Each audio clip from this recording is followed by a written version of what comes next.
مرحبا بكم مشاهدينا الأكارم في هذه التغطية الخاصة عبر قناة الجزائر الدولية. الحدث اليوم هو افتتاح الطابعة 32 معرض الإنتاج الجزائري بقصر المعارض بمشاركة أزيد من 600 عارض. تظاهرة اقتصادية هامة والتي تمتد من 19 إلى 28 ديسمبر الجاري، وسيجمع هذا الحدث الاقتصادي الهام كبرى الشركات الوطنية العمومية والخاصة، فضاءة لعرض منتجات وخدمات الشركات الجزائرية والمؤسسات الصغيرة والمتوسطة والشركات الناشئة والحرفيين. يتعلق الأمر بالنسبة للقطاعات الصناعات الغذائية والصناعات الإلكترونية والكهرومنزلية والصناعات الكيميائية والبتروكيميائية والطاقة والصناعات الميكانيكية والحديد والصلب والصناعات النسيجية والبناء وكذا مواد البناء وكذا قطاع الخدمات والصناعات العسكرية. ولإثراء النقاش حول فعاليات هذا الملتقى الاقتصادي الهام يتواجد معي في البلاطو المحلل الاقتصادي الأستاذ حمزة بوغادي. مرحبا بك، شكرا على قبول الدعوة. كما أتشرف كذلك بتواجد أستاذ حمزة بن عون، مرحبا بك، مستثمر جزائري، مرحبا بك في هذه التغطية الخاصة. ويتواجد معنا عبر خدمة سكايب الأستاذ لطفي غرناوط، أستاذ الاقتصاد الزراعي بجامعة تولوز. مرحبا بكم جميعا. أبدأ بك الأستاذ حمزة بوغادي. عندما نتحدث عن مثل هذه المعارض، ماذا تقدم هذه المعارض الوطنية سواء للمستثمر الجزائري وكذلك للزبائن الجزائريين؟ بسم الله الرحمن الرحيم. شكرا أخي وليد على الاستضافة، ومرحبا بالأخ حمزة. أود في بداية الأمر توضيح أنه المعارض الاقتصادية هي تظاهرة اقتصادية من شأنها أنها تلاقي تقريبا كل الفاعلين في العملية الاقتصادية، منهم المتعاملين الاقتصاديين، الحرفيين، الباحثين، المؤسسات المالية، المؤسسات البنكية، المؤسسات العمومية أو الأدوات التسيير الاقتصادي كهيئات دعم الاستثمار كالوكالة الجزائرية لترقية الاستثمار، أو الوكالات المصغرة للقرض المصغر، أو الوكالات الأخرى التي تعنى بتسيير وتدعيم وتشجيع الاستثمار الوطني، أيضا للتجار الحرفيين الباحثين عن الفرص الاقتصادية، الباحثين أيضا عن الموزعين الذين يبحثون عن شراكات، عن إقامة شراكات، الباحثين عن ترويج منتجاتهم، إيجاد أطراف جديدة أو أسواق جديدة أو مستهلكين جدد، المستهلك أيضا الذي يبحث عن العروض الجيدة أو العروض التي تتماشى مع ذوقه أو قدرته الشرائية أو رغباته.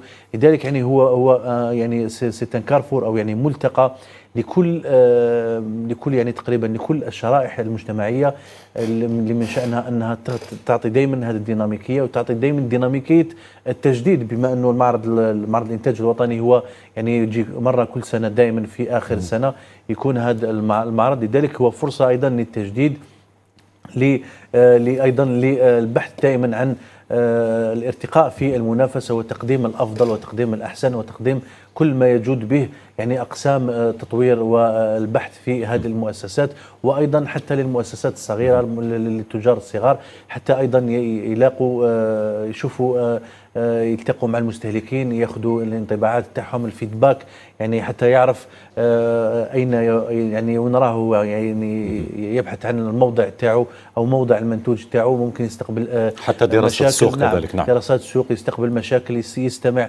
لهذه الأمور حتى يحسن من نفسه. لذلك بصفة عامة هذا هو المعرض الوطني، المعرض السنوي للإنتاج الوطني، وهذه هي تقريبا هما الأهداف اللي يكون في المعرض. نعم. أسأل كذلك أستاذ حمزة بن عون، أنت متعامل اقتصادي جزائري متواجد في الجزائر وكذلك تملك أسواق في إفريقيا ما شاء الله، في العديد من الدول الإفريقية. ماذا يمثل هذا المعرض ومعرض الإنتاج الوطني للمتعامل الاقتصادي بصفة خاصة أستاذ؟ أكيد أن المعرض الإنتاج الوطني في الجزائر هو فرصة سانحة لتبادل الخبرات، لتطوير مجال الإنتاج والصناعة، لإثراء السوق الجزائرية بمختلف المنتوجات. كل منتج جزائري دائما يبحث على التطوير، على البحث على الحلول للمشاكل التي تقابله.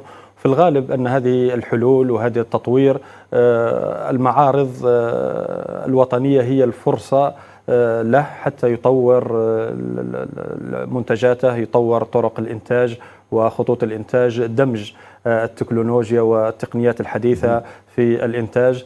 كذلك المعارض هي عبارة عن بطاقة تعريف للمستثمر الخارجي على الناتج المحلي في الجزائر، كذلك عبارة عن فرصة لمن أراد أن يستورد من الجزائر إلى سواء كان دول إفريقية أو غيرها حتى ينظر إلى تنوع الإنتاج في الجزائر. فهذه فرصة للمستثمر والمتعامل الاقتصادي الجزائري يعرض خدماته ومنتجاته في المعرض. نعم طيب جميل. أسأل كذلك أستاذ لطفي غناوط من فرنسا.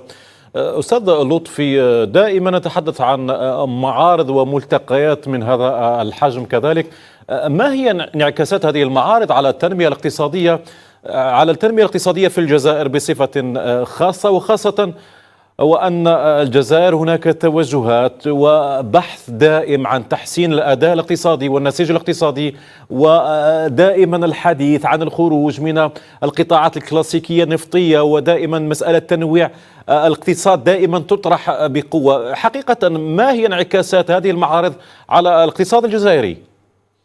نعم، هي يعني هذه المعارض تمثل كما قالوا الاساتذه يعني فرصه هامه جدا في كل دول العالم، يعني للمتعاملين الاقتصاديين الوطنيين يعني لعرض منتجاتهم، وايضا فرصه يعني ابرام شراكات وايجاد يعني افاق وفرص للتسويق والترويج لمنتجاتهم حتى يعني للخارج، وايضا فرصه للاطلاع على يعني خاصه التكنولوجيات الحديثه اللي نعرفوا انها يعني لها دور هام جدا خاصه في القطاعات الاستراتيجيه كما يعني مثل الصناعات الغذائيه مثلا، اللي دائما لازم تواكب استادير لا ريشيرش لو ديفلوبمون، استادير البحث و يعني التطوير، خاصه يعني فيما يخص الماكينات، فيما يخص يعني حتى طرق التصنيع.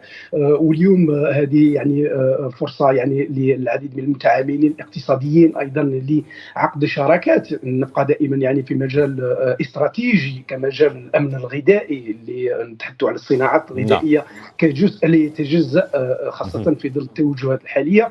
اليوم يعني راه فيه توجهات نحو زراعه تعاقديه، وبالتالي هذه فرصه ايضا حتى للمنتجين وللشركاء يعني المنتجين في مجال خاصه الخضر والفواكه، لايجاد متعاملين ايضا اقتصاديين مصنعين في مجال الصناعات الغذائيه، ل يعني استقطاب وامتصاص الفائض من منتجاتهم او فتح افاق جديده يعني فيما يخص هذا النوع من الصناعات. وبالتالي يعني هذا النوع من المعارض الاقتصاديه والصناعيه ذات يعني عندها اهميه كبيره في الترويج للمنتوج الوطني وتحفيز حاملي المشاريع ايضا لدخول والاطلاع عن قرب على هذه المنتوجات يعني الجديده، وحتى المنتوجات المبتكره، يعني هذه المنتوجات المبتكره، وبالتالي خلق ديناميكيه جديده والتنويع في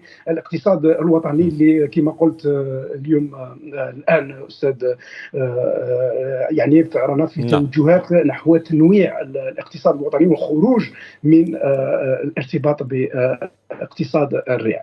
نعم، اقتصاد الريع. أستاذ حمزة بوغادي، في نفس السياق عندما نتحدث عن خلق هذه المعارض، خلق فرصة للربحية، ندرك أن جل المعارض في العالم دائما هناك أرقام لصفقات وأرقام لنجاحات تقدم بعد كل معرض. هل سنصل بهذه المعارض حقيقة للربحية ولإبرام الصفقات ولتفعيل استثمارات حقيقية مثل ما يحدث في جل المعارض في العالم، وهو أكيد الهدف من المعارض دائما؟ أكيد أنه الهدف من المعارض أكيد أنه يعني يغذي قاعدة المعطيات المتعلقة بعدد المؤسسات الجديدة أو عدد المنتجات المخلة يعني المبتكرة الجديدة أو التقنيات الجديدة في مختلف الصناعات، الصناعات الغذائية أو الصناعات الصناعية أو الإلكترونية أو التكنولوجية أو أي صناعة. المغيب أو يعني ممكن من النقاط التي النقاط اللي ما زلنا لازم علينا نتساءل عنها دائما، نتساءل عليها ولازم نشتغل عليها. يعني لابد أنه نذكر أنه لازم نعمل عليها هي هذا الجانب، لأنه يدخل في تحسين كذلك أكيد هذه المعارض. نعم أكيد. الملاحظ أنه فيه نمط منذ سنوات.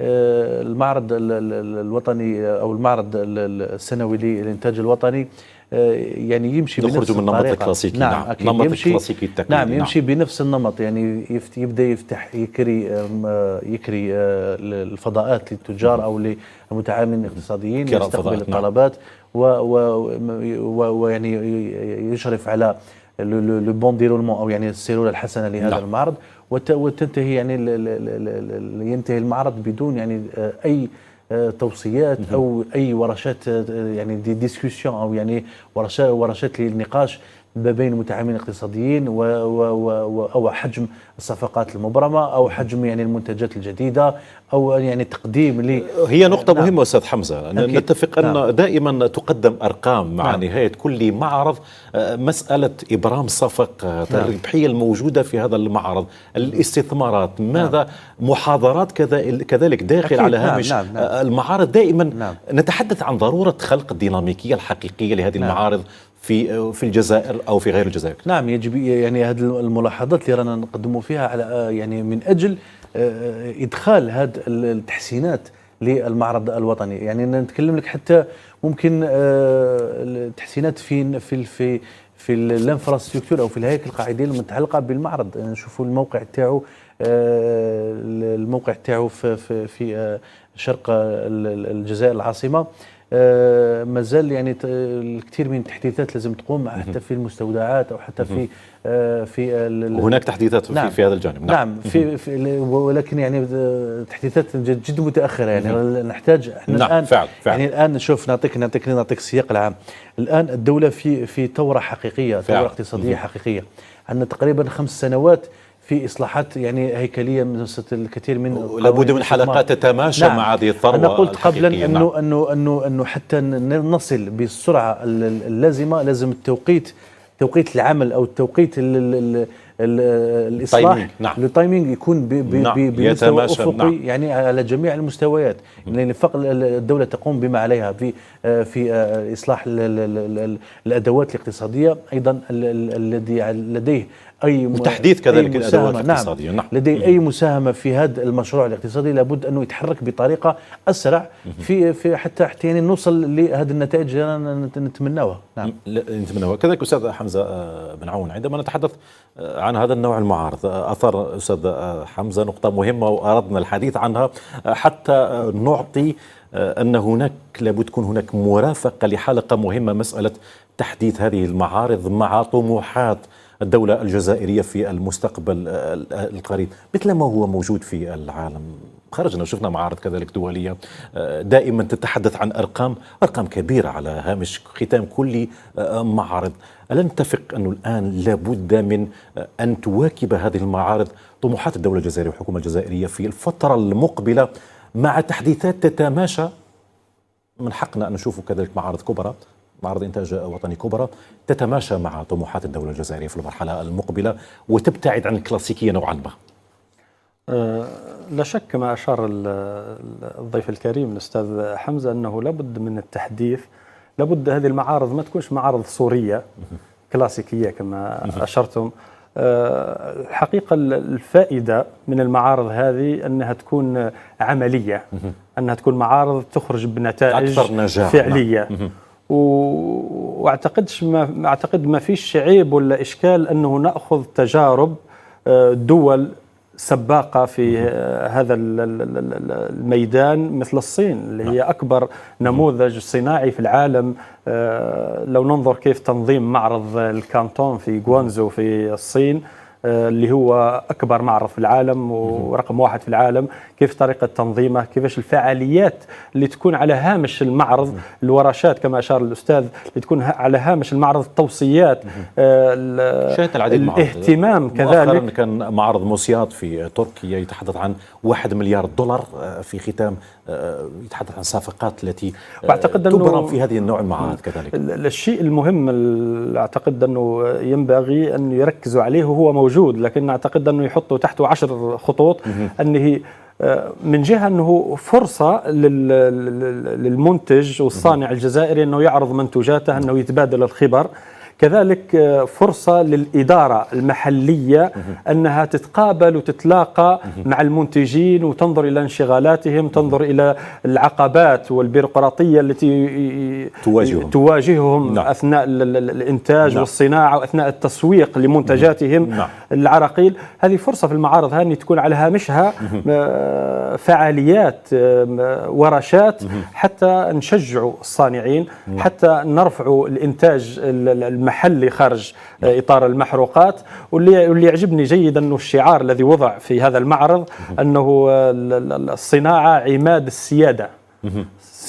فلا شك أن الدولة إذا نظرنا أنها تكون عندها سيادة قوية واستقلالية قوية، هذا كامل له أثر رجعي باعتبار قوة اقتصادية. باعتبار قوة اقتصادية. الأستاذ لطفي غرناوط، في نفس السياق نتحدث عن أهمية التسويق للمعارض مثلما هو موجود في العالم، وكذلك بعمليات تحديث. عرضنا إثارة هذه النقطة لأن النقطة مهمة وهذا الجانب مهم كذلك. أستاذ لطفي، ربما كيف نسوق أفضل لمعارضنا، خاصة معرض الإنتاج الوطني، أصبح حدث مهم في الجزائر، استقطاب كبير للمؤسسات والمستثمرين الجزائريين، خاصة مع طموحات الدولة الجزائرية لتحسين أداء الاقتصاد وكذلك تقديم قيمة مضافة. دائما هذا النوع من المعارض يقدم وتسخر له في العالم العديد من كل الآليات متوفرة. ألا تعتقد أنه هنا من الضروري كذلك تحسين أداء التسويق المعارض، المانجمنت؟ نتحدث عن نقطة مهمة كذلك، وكذلك الابتعاد عن الطرق الكلاسيكية نحو طرق أفضل وأداء أكبر في المرحلة المقبلة.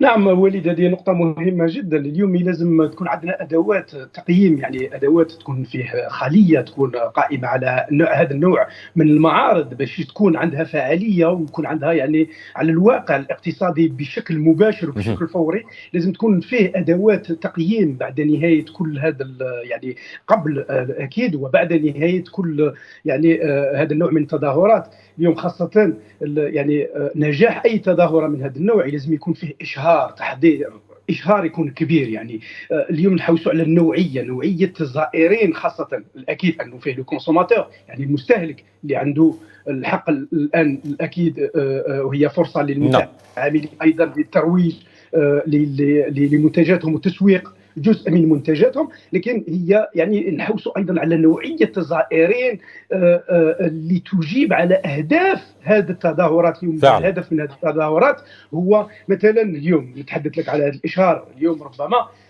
ما فيش اشهار مثلا على مستوى الدبلوماسيات، الاكثر من 90 ممثليه دبلوماسيه على المستوى يعني للجزائر على مستوى العالم، لانه اليوم رانا في ديناميكيه ايضا لاستقطاب العقول المهاجره وايضا حتى لي زونتربرونور المقاولين الاستثمار كذلك بالنسبه للمهاجرين، وحق مشروع كذلك لهم الاستثمار ودخول والمساعده في النسيج الاقتصادي الجزائري.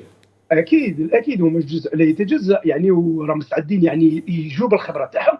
ربما يكون يعني فيه حتى يعني اليوم عندنا يعني نوع من الخلل، مثلا اذا خذيت يعني الصناعات الغذائيه، يعني عندنا خلل في نسبه الادماج. اليوم عندنا قدرات انتاجيه كبيره وحسب يعني هذه سنتحدث عنها بعد قليل استاذ، مساله الادماج في القطاع الاقتصادي والنسيج الاقتصادي. نعم تفضل استاذ. كمثال فقط باش نقول انه يعني يمكن انه تكون فيه مواد اوليه منتجه في الجزائر ولكن غير مدخلات جزائريه. يعني وبالتالي غير متمولة، وبالتالي باش تكون فيه فعاليه اظن انه لازم ايضا يكون يعني الترويج قبل يعني بمده طويله قبل هذه التظاهرات بشكل واسع باش يمس هذا يعني هذا الاشهار، حتى دعوه متعاملين اقتصاديين من الخارج افارقه واوروبيين الى غير ذلك باش يشوفوا يعني يطلعوا على المنتوج المحلي، المنتوج الوطني، وكل هذا يعني بامكانه انه يقدم فعاليه. فيما يخص ادوات التقييم اظن انه لازم تكون فيه تقييم ايضا، يعني باش لانه هذا المعرض اليوم معرض الانتاج الجزائري يخص كل يعني الانواع من الصناعات، يعني الصناعات يعني يعني في الصناعات النفطيه والصناعات الغذائيه، الصناعات يعني الصناعيه اكسترا. وبالتالي اليوم اظن انه يعني لازم يكون فيه ايضا تخصص، يعني معارض انتاج متخصصه، مثلا معارض الفلاحه تكون ذات طابع كبير، طابع دولي، يعني باش هناك استاذ لطفي في نفس السياق استسمحك مساله تخصص مهم كذلك، بما ان مساحه المعرض كبيره وكبيره جدا، كان يمكن كذلك فتح مراكز داخل المعرض واجنحه خاصه بالانتاج الوطني وكذلك توسيعها كذلك، وندرك اهميه التخصص بالنسبه للنسيج الاقتصادي وبالنسبه لمجالات الاقتصاد كذلك. اكيد هذا هام جدا. يعني اليوم لازم نستغلوا كل من نتحدثوا على الصناعات، يعني نمثلوا، يعني نتحدثوا على الانتاج الجزائري، كل انواع الانتاج الوطني، سواء كانت فلاحه، سواء كان انتاج مواد يعني خام، مواد منجميه، سواء كان صناعه، يعني لازم كل صناعه وكل انتاج ياخذ الحيز نتاعو من الترويج. اليوم الهدف الاول لازم نفهموا انه الهدف الاول من هذه المعارض اولا هو يعني الترويج للمنتوج الجزائري محليا، لانه العديد من الكونسوماتور في الجزائر ما يعرفوش حتى بعض المنتوجات انها مصنعه في الجزائر، يعني حتى ولو كانت نسبه الادماج قليله لكنها مصنعه في الاخير في الجزائر. وبالتالي الهدف الثاني هو ربط، يعني وضع كما نقولوا يعني علاقات، يعني تشبيك العلاقات. نعم، تشبيك العلاقات، وهذا هو الأهم جدا. اليوم أنا لا أتحدث كأستاذ جامعي، لكن أتحدث أيضا كمستثمر في الجزائر في الصناعات الغذائية. اليوم أنا نحتاج لومبالاج، يعني معرض مثل هذا يعني يخصني بشكل كبير، نروح نشوف يعني المتعاملين في مجال لومبالاج، جو بو نيغوسي افيك او في لي بري، في لا كاليتي اكسترا. دونك هذا يعني شيء هام جدا. وبالتالي لتطويره ايضا لازم تكون فيه ادوات تقييم، يعني ادوات تقييم ما هي الاجنحه اللي شهدت يعني اكبر نوع من العلاقات، اكبر عدد من المبيعات ومن الزيارات. نعم، تكون فيه دراسه، يعني دراسه شامله. وضعت نقاط مهمه استاذ لطفي. ندرك انه أهمية مسألة التسويق كذلك والتغليف كذلك، حتى بالنسبة لمادة الزجاج والقوارير وكذلك لتسويق المنتوج مهمة كذلك، بما أنك أحد المنتجين والمستثمرين في مجال الصناعات الغذائية في مدينة غيليزان، حتى نتحدث عن المنتوج في الصناعات الغذائية. ندرك أهمية هذه المواد التي تدخل كذلك في تسويق المنتوج بطريقة أفضل وأجمل. أهم جدا سواء في التسويق الداخلي، وخاصة اليوم لدينا توجهات للخروج بمنتجاتنا ذات الجودة، لازم نعطوها طابع يكون وندرك أهمية هناك مقاييس عالمية بالنسبة لتسويق المنتجات. ندرك أن العالم الآن بدأ يبتعد نوعا عن البلاستيك ويتحدث عن العودة إلى الزجاج والابتعاد عن المواد ربما المضرة بصحة المستهلك الكونسوماتور، حتى نتحدث عن هذه النقاط التي سنثيرها. أستاذ لطفي ابقى معي دائما. الأستاذ حمزة بوغادي، أردنا فتح المجال والباب، تحدث عن التسويق، ندرك أهمية التسويق كذلك، وكذلك بالنسبة للمعرض الإنتاج الوطني وتحديات بالنسبة للمستثمر الجزائري. دائما نتحدث عن مستثمرين، أثار نقطة أستاذ لطفي فيما يخص الزجاج، هناك دائما مسألة التغليف واللومبالاج، التغليف وكذلك تسويق المنتجات الجزائرية فيه، ولا بد من توفير مواد التغليف ووسائل التغليف.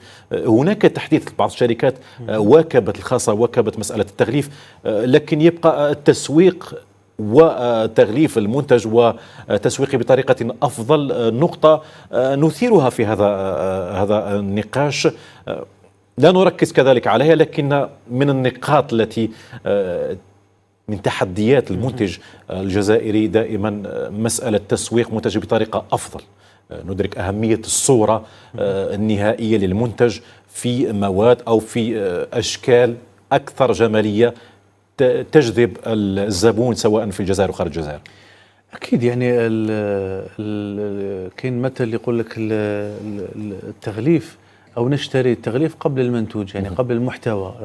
هذا لا رياكسيون أو الرياكشن، ردة الفعل تاع المستهلك دائما لما يشوف حاجة جميلة، يعني تغليف جميل يجذبه بدون ما يبحث أولا عن الاسم أو ممكن عن المحتوى، أو ممكن لا يعير اهتمام حتى التركيب المنتوج هذاك وشنو التركيب تاعو، يعني التركيب الكيميائي أو يعني وشنو من المكونات، يعني هذا جد مهم.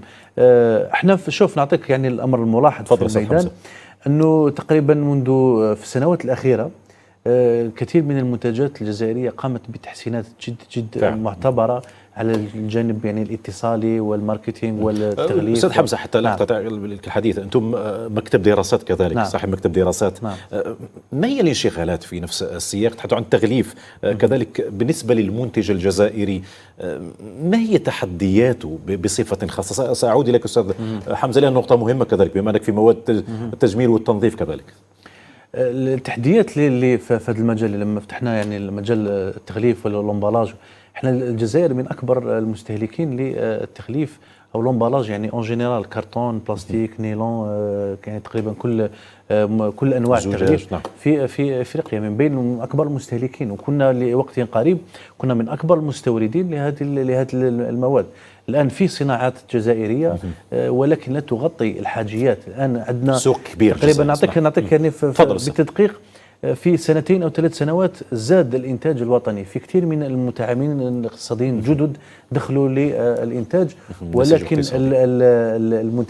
منتجي التغليف ما زادوش بنفس وتيرة الزيادة اللي شفناها في نقطة مهمة كذلك. هذا هو اللي خلق يعني عدم التوازن. ممكن بعد قبل 3 سنوات كان ما فيش مشكل، ولكن الآن فيه مشكل. لذلك يعني فرصة من بين هذه الفرص انك تقيم معرض للانتاج الوطني، انه تخلق مؤسسات في هذا الجانب. نعم. الراغبين في الاستثمار الذين يبحثون عن افكار جديده يدخل في هذا المجال، يروح يحوس اولا يشوف المنتجين ويحاول انه يتقرب منهم، ياخذ كاين يعني في الخارج كما قال الاخ حمزه في الصين او في الدول الكبرى الاقتصاديه كاين افكار او مصانع تخلق، لأن يروح ياخذ خدمه، ياخذ يعني ان بلون شارج يعني من عند زباين وهو مازال ما خلقش المصنع، مازال ما تخلقش المصنع، يروح يدير دي كونترا او يعني اتفاقات شفويه او يعني دي زاكور دو برانسيب، اتفاقات مبدئيه مع منتجين، يقولوا انا راني احنا انت شحال الاحتياجات تاعك السنويه، يقولوا اذا نقدر نغطي لك هذه الكميه هذه،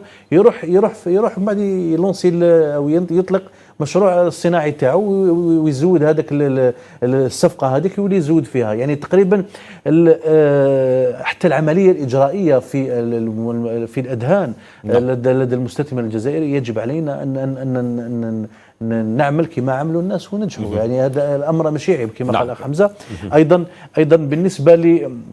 بالنسبه ايضا للاداره، الإدارة الاقتصادية اللي تسير الأمور الاقتصادية أيضا من مسؤوليتها أنها توفر المعلومات، لما البيانات. نعم أكيد البيانات لما أنا يعني راغب في استثمار، نحوس نشوف، حبيت ندخل المجال تاع التغليف وكلش، نحوس عدد المنتجات الجديدة وشنو هم المنتجين، ونحاول أن ندير تقديرات دي بريفيزيون. نعم أستاذ حمزة بوغادي، إذن فاصل وأعود إليك لإتمام الفكرة. إذن فاصل ونعود بعد ذلك، ابقوا معنا.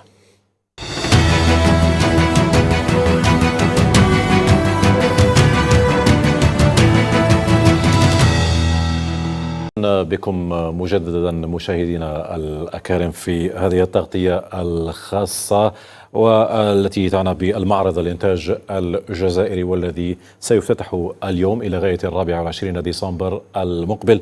أستاذ حمزة بوغادي، أثرنا العديد من النقاط، وصلنا لنقطة مهمة، مسألة تغليف، التسويق، طرق التسويق، الفراغات أو الاختلالات الموجودة، مسألة ضرورة رفع إنتاج مجال التغليف وقطاع التغليف وكذلك، وسواء بالزجاج أو البلاستيك أو العديد من المواد. هناك حقيقة نقلة بالنسبة للمنتجين الجزائريين، لكن دائما يطرح تساؤل حول مسألة التغليف. نعطيك مثال فقط، حتى بالنسبة لزيت الزيتون الجزائري البكر الممتاز والبكر، دائما تطرح مسألة قارورة الزجاج، بما أن حفظ زيت الزيتون يكون في الزجاج، وكذلك الزجاج البعيد عن الضوء، يعني والذي يكون فيه تعتيم نسبة عالية دائما. نقاط تطرح كثيرا في مسألة تسويق المنتج الوطني.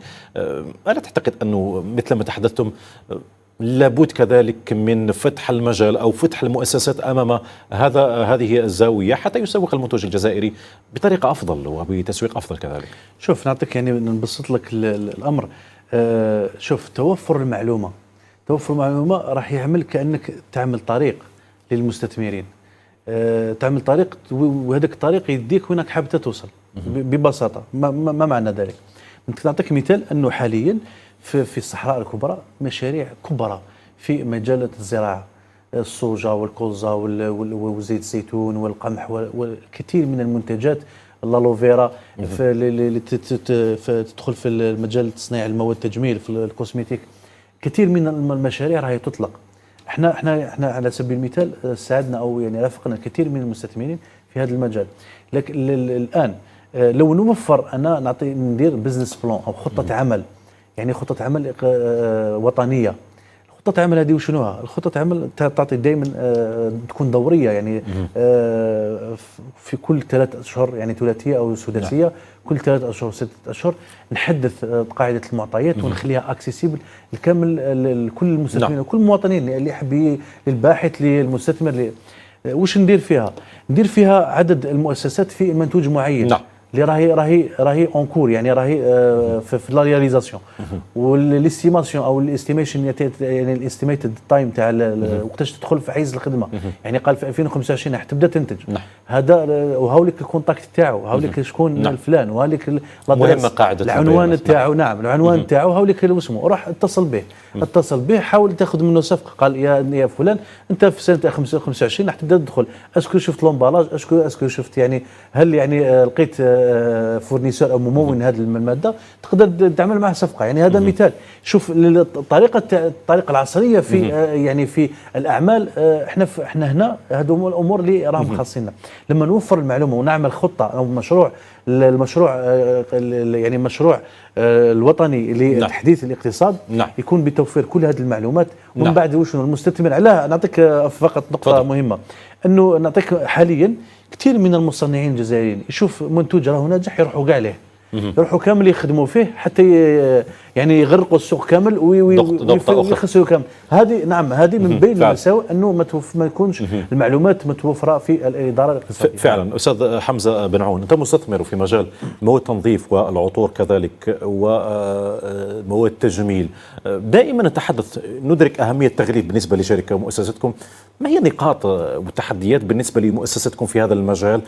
وهل هناك ملاحظه مثلا على منتوجكم، مثلا بما انك تسوق هذا المنتوج في العديد من الدول الافريقيه كذلك؟ اول نقطه اللي هي تثار ومعروفه جدا اللي هي الجوده، كواليتي، الجوده في الباكاجينج. الحلقه الشبه مفقوده في الجزائر.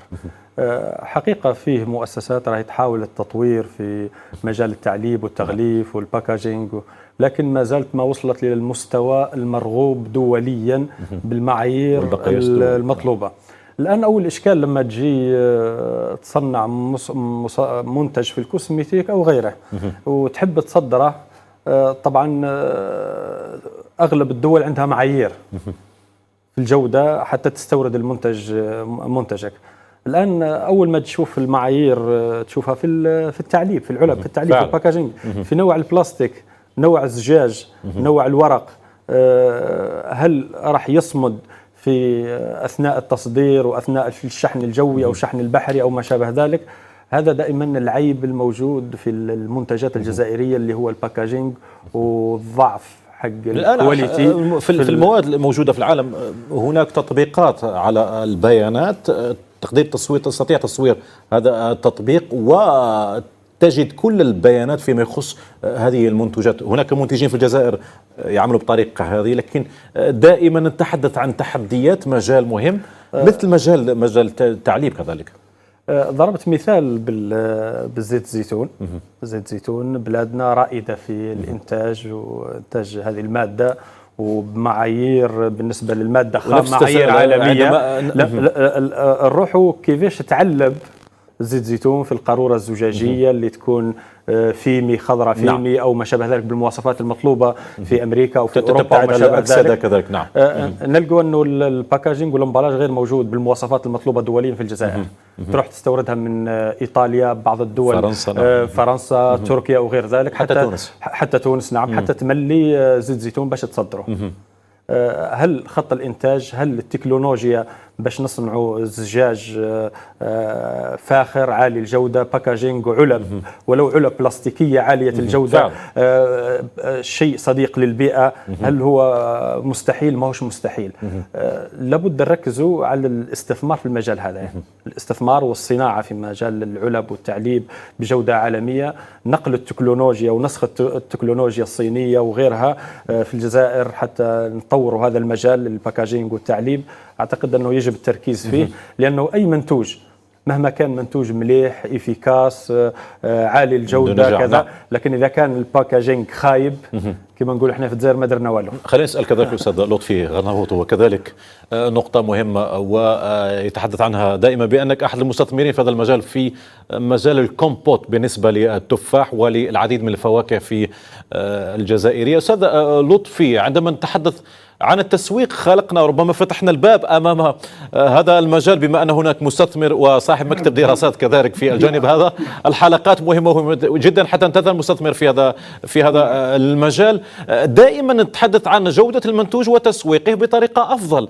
ألا تعتقد أن لابد من توفير هذه الحلقة، خلينا نقول غائبة في الفترة الماضية، مع الاستثمار في هذه الشركات كذلك، وفتح الباب أمام المستثمرين لتسويق المنتجات وكذلك لتغليف المنتجات وخلق وسطاء اقتصاديين حتى تسهل المهمة كذلك بالنسبة للمستثمر الجزائري؟ اكيد هذا يعني شيء من الواقع، انه يعني هذه الحلقه وحلقه لو باكاجينغ حلقه هامه جدا يعني في عمليه التسويق.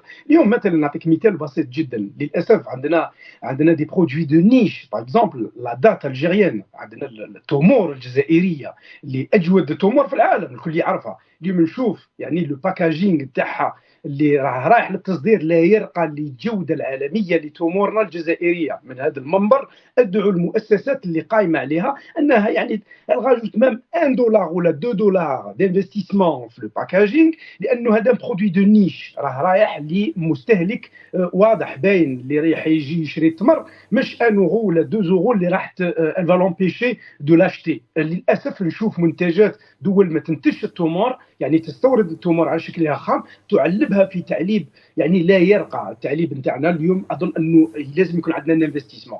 نتحدث لك من الواقع. كيف استاذ لطفي، كيف نسترجع هذه الحلقه الغائبه، بما ان نبحث عن تسويق المنتوج الجزائري بعيدا عن كل هذه الاعتبارات، حتى نسوق في اطار وكذلك بجوده وبمقاييس عالميه كذلك. نتحدث عن التغليف ونتحدث كذلك عن التعليب. ندرك أن الزجاج كذلك مهم بالنسبة للصناعات الغذائية. الكومبوت مثلا يستحق التغليف في أو التعليب في علب زجاجية. حلقة غائبة كذلك نتحدث عن منتجي زيت الزيتون البكر والبكر الممتاز. الجزائر قطعت أشواط في إنتاج زيت الزيتون، لكن يبقى التعليب مثلا زيت الزيتون في الزجاج كذلك مهم حتى نبتعد عن أكسدة وارتفاع الحموضة بالنسبة لزيت الزيتون.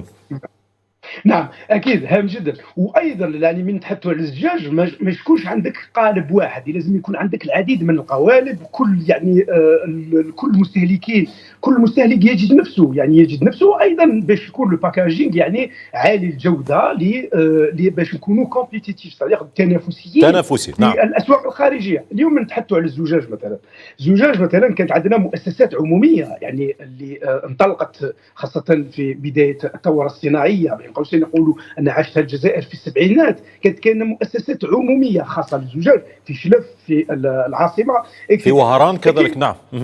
نعم وما ما وقعش فيها تجديد، يعني ما وقعش فيها تجديد للماكينات اكسترا. واليوم كما قال ربما حدثت استاذ لطفي في فتره التسعينيات مع اعاده الجدوله وكذلك الصعوبات الاقتصاديه في تلك الفتره، لم نقم باعاده التجديد بعد الالفيه لهذه المؤسسات، بما انها كانت مؤسسات قويه في السابق تغيب ربما وتراجعت في سنوات الماضيه.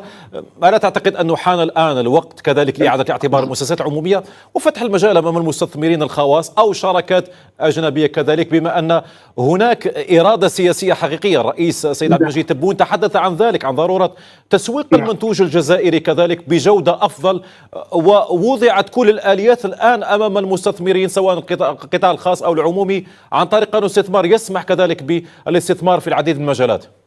نعم، هناك العديد من العوامل اليوم نتحدث، لكن نرجع فقط باش نكمل الفكره. يعني بالنسبه للزجاج، يعني فقط يعني لا كومبوت باغ اكزومبل، يعني في اكثر من 4 سنوات يعني نجيب في هذا يعني كمستهلك كبير لهذا التعليب الزجاجي، يعني حتى العلب الصغار يعني ما عندناش لو شوا برومييرمون، دوزيامون مستورده من السعوديه، وحتى صديق لي كوفيركل اون فيراي، لي كوفيركل تويست اوف، هذوك لي كوفيركل مستوردين من السعوديه وحتى من تونس للاسف. يعني اليوم اظن انه في اراده عليا من طرف السيد رئيس الجمهوريه، كان يعني يتحدث على هذا النقاط بالذات، يعني حتى في بدايه عهدته، انه يعني اليوم فيه نقص معلومه ايضا يعني للمستثمرين الجدد. العديد من المستثمرين يقول لك يعني وحاملين مشاريع او حتى من يريد دخول الانتربرونيا ما يعرفش ايش هي يعني لي كرينو بورتور اون الجيري. يعني مثلا مجال لومبالاج يعني لا ينتهي، لانه متعلق بالتغذيه، متعلق بمواد التجميل، بمواد يعني كيميائيه، يعني شيء لا ينتهي. وان بليس دو سا فيه يعني تطور كبير في هذا المجال، يعني في مجال يعني التغليف وايضا يعني لدخول عالم التصدير لازم نكون ونجيب على كافه هذه العوامل اللي بينها التغليف. اليوم مثلا من نتحدثوا حتى على الخضر والفواكه، يعني التعليب فقط، يعني اون بو بروبوزي حتى يعني الخضر والفواكه يعني في كرتون، يعني بشكل يكون يعني مع تطوير اليوم لي جي ام اس لي غروند اي موين سورفاس، انه هذا عامل من عوامل يعني لا ريغولاسيون دي مارشي، ستادير ضبط الاسواق. لازم نعم لضبط الاسواق لازم ادخال هذو لي جي ام اس، تكون عندنا يعني لي سوبر مارشي اكسيتيرا. وبالتالي في هذه لي سوبر مارشي لازم دائما نكونوا نعرضوا المنتوج تاعنا، حتى البطاطا حتى الخضر حتى الفواكه، في يعني تغليف يكون مبتكر. وهذا يراجع اولا لعدم يعني مواكبه العديد من المؤسسات الانتاجيه للجزائر في يعني في خلق دوائر تكون اسمها يعني دي سيلول دو ريشيرش اي ديفلوبمون. لازم تكون في كل المؤسسات تكون فيه مكتب مختص بالابتكار والتطوير، يكون على يعني على علم بكل يعني المتطلبات في الاسواق الخارجيه فعلا. في الاسواق ما يطلبه السوق. نعم، لازم دائما اون دوا بروبوزي. لماذا؟ لازم نخرجوا دي نوفوتي. علاش؟ باش ايضا بور اميليوري لو باتريوتيزم ايكونوميك. لازم المستهلك الجزائري يكون فيير بالمنتوج تاعو ويستهلك جزائري.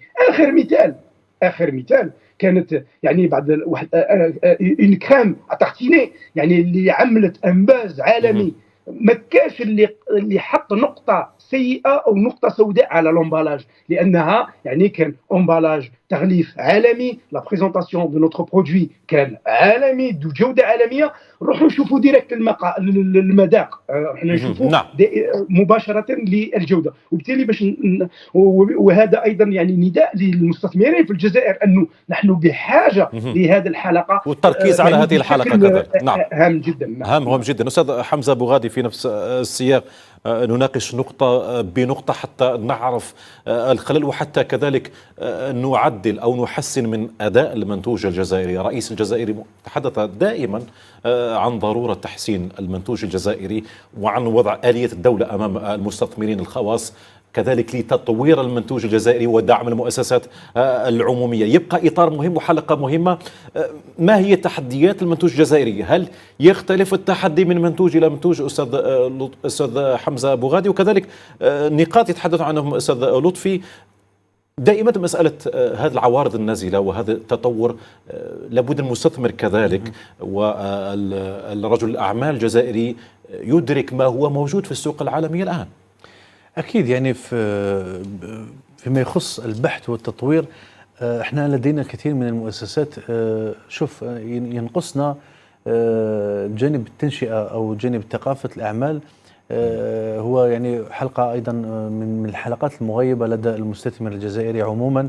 يعني في مؤسسات جزائرية يعني رفعت الرهان وولت عندها يعني أقسام مدمجة في مؤسساتها للبحث والتطوير والبحث دائما عن تحسين سواء المنتوج أو حتى التغليف أو حتى التسويق. يعني فيه مؤسسات ناجحة في هذا المجال، ولكن عموما هذه الثقافة أنه نستثمر في البحث والتطوير، نستثمر في الجانب العلمي. احنا لدينا الآن سنويا أكثر من 300 ألف خريج جامعات. لابد أنه المستثمر يذهب للبحث عن الخامات العلمية في الجامعات الجزائرية حتى يعني يدمجهم نعم في المشروع تاعو، ويكون عنده هذه الخامة العلمية، لأنه بالعلم بالطرق العلمية نصل إلى النتائج يعني الفعالة أو النتائج الطيبة في الإنتاج، في التسويق، في كل مجالات التصنيع. هذا هو أهم شيء في هذا الجانب الآخر. أيضا بالنسبة أيضا لمراقبة الجودة، يعني فيه نعطيك كاين واحد الحلقة يعني المتواصلة، يعني حلقة فيسيوز أو يعني فيه فخ يقع فيه المنتوج الجزائري والمنتوج الجزائري، اللي هو أنه يبحث عن تخفيض التكاليف. يعني ولما تحب تبحث عن تخفيض التكاليف لا يعني تلغي الجودة، يعني ما تقدمش منتوجات تبحث عن المدخول. نعم. وما هو تفسير أو يعني ما هو تفسير التوجه تاعو؟ يقول لك أنه القدرة الشرائية ما نقدرش لو كان ندير مدخلات يعني ذات جودة وندير يصبح المنتوج تاعي غير قابل للتنافس يعني في المنتجات. هنا شكون يدخل دور هيئات رقابة الجودة اللي بالنسبة للأدوات الاقتصادية اللي تحدثنا عليها. لما انا ندير معايير مشتركه ودي نورم، يعني نخدموا بدي نورم، ندير معايير وطنيه انه ما لازمش نحبط من تحت منها.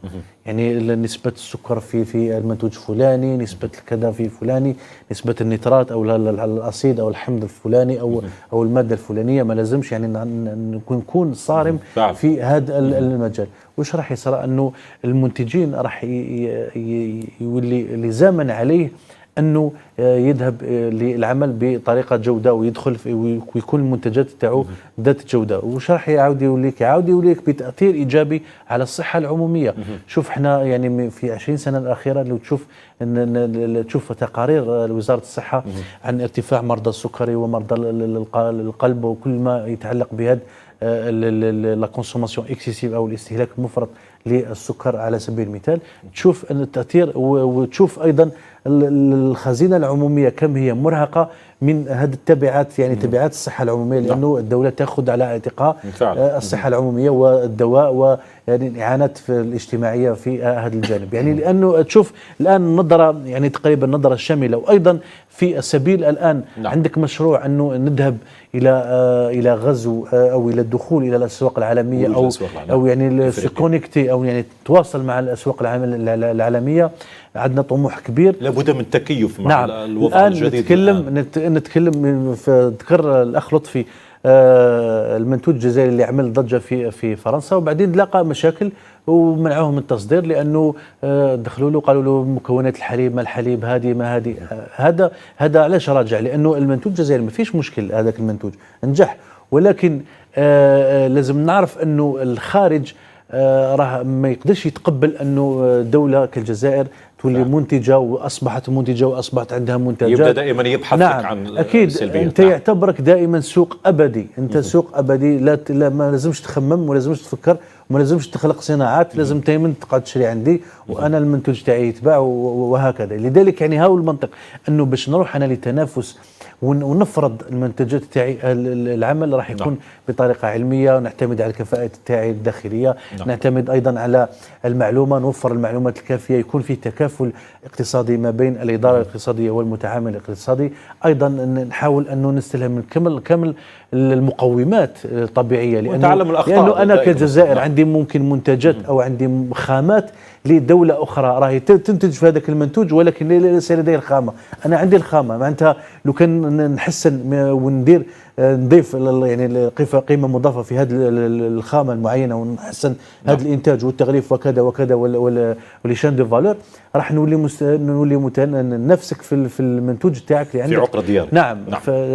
أمر طبيعي، لأنه الآن نشوفوا الاتحاد الأوروبي على سبيل المثال ما قدرش للغزو المنتجات الصينية، لأنه لحقت المنتجات الصينية لدرجة من التنافسية أنه حتى الأوروبي نفسهم يشتري المنتوج الصيني ويقول لك ولا أكترث إلى الوطنية أو حتى المنتوج الجزائري مؤخرا في فرنسا خالق نوع من الفخر لأبناء الجالية في الجزائرية في فرنسا. أكيد. أصبح منافس لأعتى وأكبر المنتوجات سواء. نذكرك أيضا أخي وليد أنه الخامات الجزائرية من أجود الخامات في العالم. نتكلم لك لو نبدأ نتحدث عن الخامات في الحديد والألمنيوم والنحاس والذهب والزنك وكل الخامات المعدنية والطبيعية، يعني تقريبا كل الخامات يعني ذات جودة عالمية. يعني لما تتكلم عن الذهب الجزائري من أجود أنواع الذهب في العالم. نتكلم عن الحديد أيضا، حديد من أجود البترول على سبيل المثال. تعلم أنه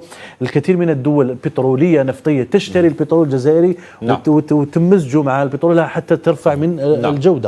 يعني نعم. جميل. أعود للأستاذ حمزة بن عون. حمزة بن عون، مستثمر جزائري كذلك، بالنسبة لمنتوجكم متواجد في العديد من الدول الإفريقية الآن، أسواق جديدة، دائما نتحدث عن المعايير. هل تختلف المعايير سواء بالنسبة للقارة الإفريقية أو للدول الأوروبية، أم نفس المنتوج الذي تسوقون في إفريقيا متواجد في الدول الأوروبية الآن؟ لا شك أنه معايير الجودة تختلف من دولة لأخرى، ولا نستهين بالدول الإفريقية. الآن تلقى دول إفريقية مثل السنغال ولا بعض دول الإكواس تشترط في المنتجات اللي تستوردها منتجات معايير جودة أوروبية. هذا اللي ربما لا نجده في الجزائر للأسف الشديد، أنه في الاستيراد اللي هو يخصنا احنا كمستثمرين كمنتجين، نبدو في الاستيراد الباكاجينج، استيراد المادة الأولية، استيراد المادة الخام، نلقى أنه ما فيش معايير عالمية تشترط في الاستيراد المادة الخام. حتى إذا وجدنا بعض الشروط وبعض النورم، إلا أنه نلقوا ضعف في الرقابة. ضعف في الرقابة كما أشار الزميل الأستاذ حمزة، أنه لابد تكون هناك شروط صارمة في تشترط في المادة الأولية في أثناء الإنتاج.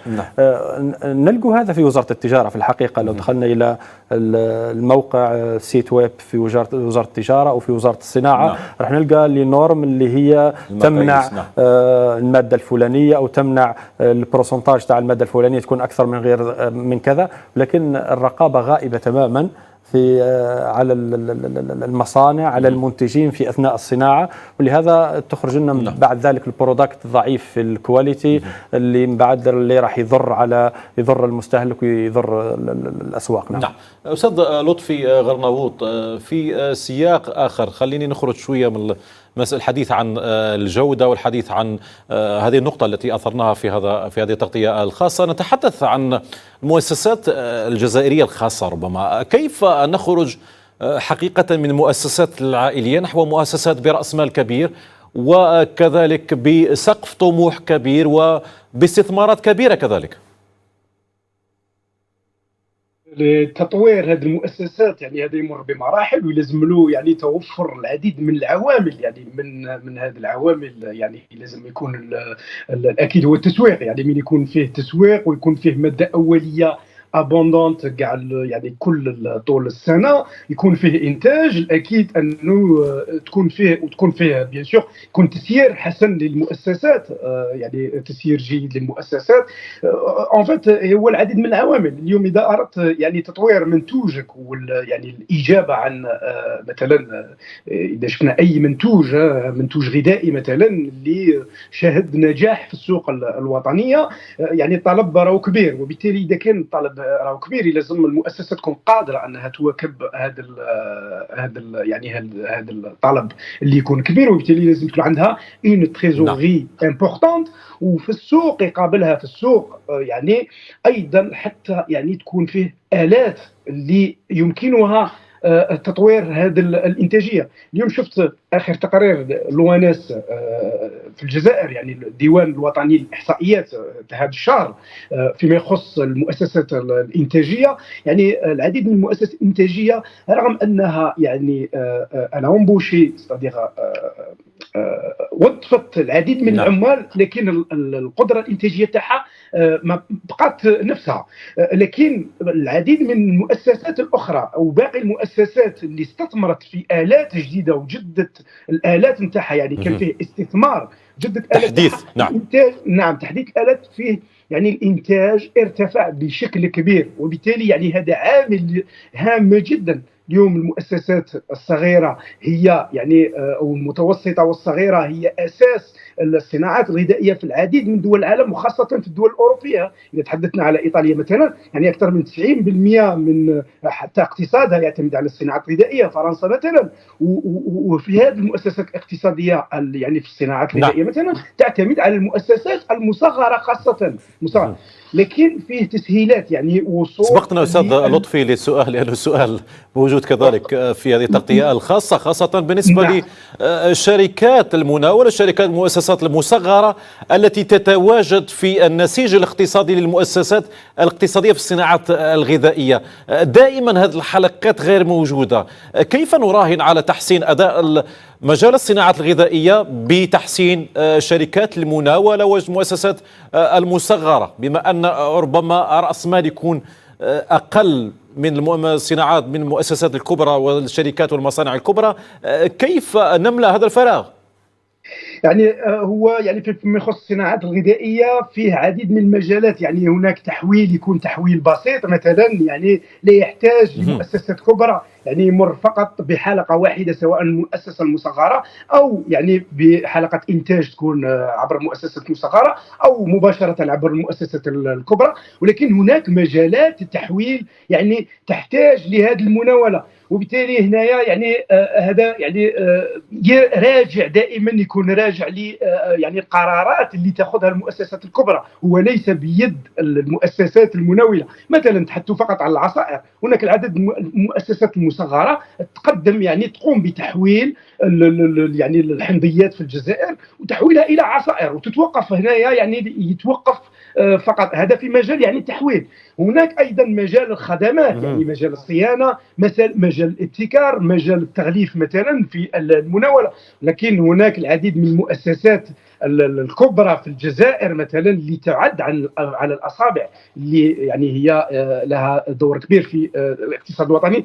يعني هي تقوم بكل الدوره، يعني حتى التغليف نتاعها، صناعه البلاستيك يكون في على مستوى مصنع الصناعات الغذائيه. هذا شيء معروف في الجزائر، وهذا ليس بقدره المؤسسات الصغيره انها تقوم به يعني في البدايه. وبالتالي علاش قلت انه لكي تتطور هذه المؤسسات الصغرى يعني لازم تكون فيه دائما يعني البنوك تكون مرافقه دائما بوغ اسيغي هذيك لا تريزوري، لازم ما تكونش فيه فتره تقاسم المخاطر كذلك بالنسبه لهذه المؤسسات. كذلك التامينات هذا هام جدا. وايضا مقابل ذلك تكون فيه معارض مثل معارض الانتاج الوطني باش يكون فيه اطلاع على الآلات الجديدة في نفس السياق. الأستاذ لطفي غرناوط في نفس السياق، بما أن المجال مجالك، خلينا نتحدث كذلك. أستاذ حمزة بوادي قبل قليل تحدث عن أهمية الكفاءات وتوظيفها لصالح المؤسسات، وبالنسبة للصناعات مثلا الصناعة الغذائية نتحدث عن توظيف الكفاءات الجزائرية في هذه النقطة بالذات. ألا تعتقد أنه كذلك من الضروري فتح الباب أمام النخب الجزائرية والمادة الرمادية لتطوير ونجاح المنتوج داخل المؤسسات بتوظيف أو كذلك منح الفرصة أمام شركاء جدد عن طريق أفكار؟ الآن الفكرة تباع الآن في أوروبا وفي العالم في الاقتصادات الكبرى. نرى قطاع الخدمات هو الأكبر القطاعات الآن المهيمنة على الثروات في العالم. ألا تعتقد من الضروري كذلك تحسين أو كذلك تحويل فكرة الموجودة الآن أمام رجال الأعمال والمستثمرين بضرورة توظيف هذه النخب، وكذلك شراكات مع هذه النخب لتحسين أداء المنتج، سواء في الشكل، سواء في التعليف، سواء في جودة المنتوج كذلك. اكيد نقطه هامه جدا، لانه كما قلت يعني الفكره هناك تباع، من تباع. يبتعد عن هذه النقطة بالذات أستاذ لطفي، نعم الفكره أو يعني يتحاشى الحديث عن هذه النقطة. نعم. هي نقطة هامة، يعني إدماج الكفاءات، لأنه مثلا إذا تحدثنا على يعني مجال البحث والابتكار وتطوير المنتوج باش يكون تنافسي، سواء يعني مطابق للجودة حسب المعايير الصحية يعني حتى في الداخل، او لتصدير المنتوج، لازم تكون فيه كفاءات، لازم تكون فيه يعني تكون فيه كما نقولوا دي لابوغاتوار، يعني العديد نعم المؤسسات عندهم يعني مخابر على مستوى المؤسسات الانتاجيه، لكن مش معمم على كل وهذا يتطلب اموال كبيره يعني باش تقوم بانتاج منتج، من بعد تبعث لي زيشونتيون تبعثهم المخبر، هذاك المخبر يعني يطول، لكن من تكون فيه مخابر على مستوى كل وحده انتاجيه، حتى وتكون هذه الوحده الانتاجيه صغيره، يعني هذا هام جدا في تسريع يعني في جوده المنتوج. اولا شفافيه جوده المنتوج يعني وفي لوتو كونترول او نيفو دي استادير في المؤسسات الانتاجيه، وايضا تطوير المنتوج، وهذا يتطلب كفاءات تكون جامعيه. يعني اليوم حتى اليوم راه فيه حاضنات للمؤسسات الناشئه، راه فيه اطلاع على العديد من يعني كما نقولوا يعني العديد من التكنولوجيات الحديثه في مجال الصناعات الغذائيه، اللي يعني شيء هام جدا، في مجال الكيميائيات، في مجال الصناعات مثلا اغذيه الانعام، اللي كما قلت فيه افكار اليوم يعني هذه الافكار تنتظر فقط من يمولها ومن يحتضنها، يعني فيه افكار مبتكره، وما نقدروش نقدموا اي شيء يكون جديد وذات تنافسيه عاليه الا بان نقتنع بانه فيه ابتكار، ولازم نحتضنوا هذا الابتكار، ولازم يكون فيه رجال الاعمال اللي يعني اليوم رانا اظن انه نحن في هذا الاتجاه، يعني راه فيه اليوم شركات، العديد من الشركات يعني أستاذ لطفي، نحن مرغمون الآن نحو التوجه إلى هذه والحديث عن هذه الزوايا المهمة كذلك لتحسين أداء الإنتاج الوطني، وكذلك إعطاء الفرصة أمام النخب كذلك للعمل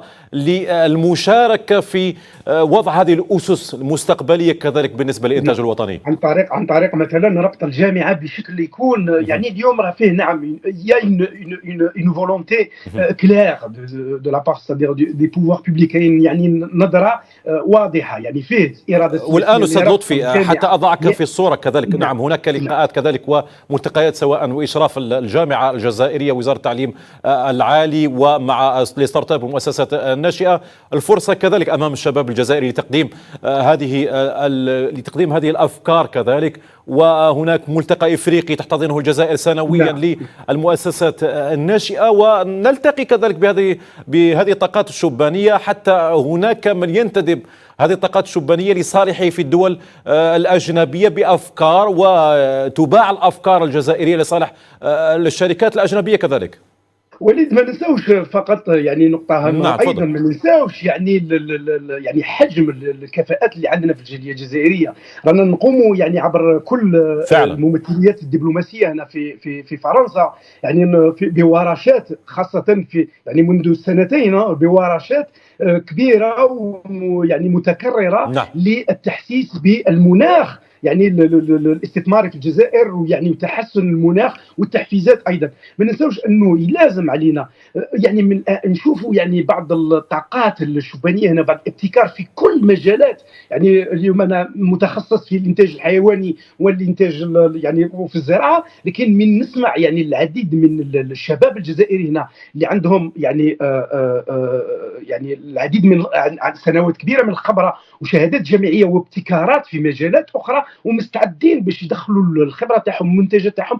اظن انها فرصه فرانشمون فرصه سانحه لنا للاستقطاب باش ندخلوهم في هذا، ندمجوهم من الان في هذا المناخ الاستثماري عن طريق ميكانيزمات، العديد من الميكانيزمات. مثلا اليوم راه فيه يعني منتدى اون فوار تاع لا برودكسيون ناسيونال، نعرضوهم اون لي انفيت باش يجوا يشوفوا وين وصلت فيه الجزائر، باش نربطوهم، تكون فيه يعني منتديات لقاءات في الجزائر، تكون فيه لقاءات يعني مباشره باش نعرفوهم نعرفهم حنا نعرفهم هنا يعني ا ديستانس ونسي يعني حتى عن فيه البعد. نعم. فاعلين جزائريين مشكورين على يعني مساهمتهم ا ديستانس اون فيزيو كونفيرونس باش يحسوا ابناء الجاليه اللي راهم متحمسين كثيرا لتقديم خبراتهم في كل المجالات، وهذا قادر يقدم اؤكد على ذلك قفزه نوعيه في هذا المجال. يعني اون كولابوراسيون مع نو كونفرير اون الجيري. وانا خليت سمحت لك استاذ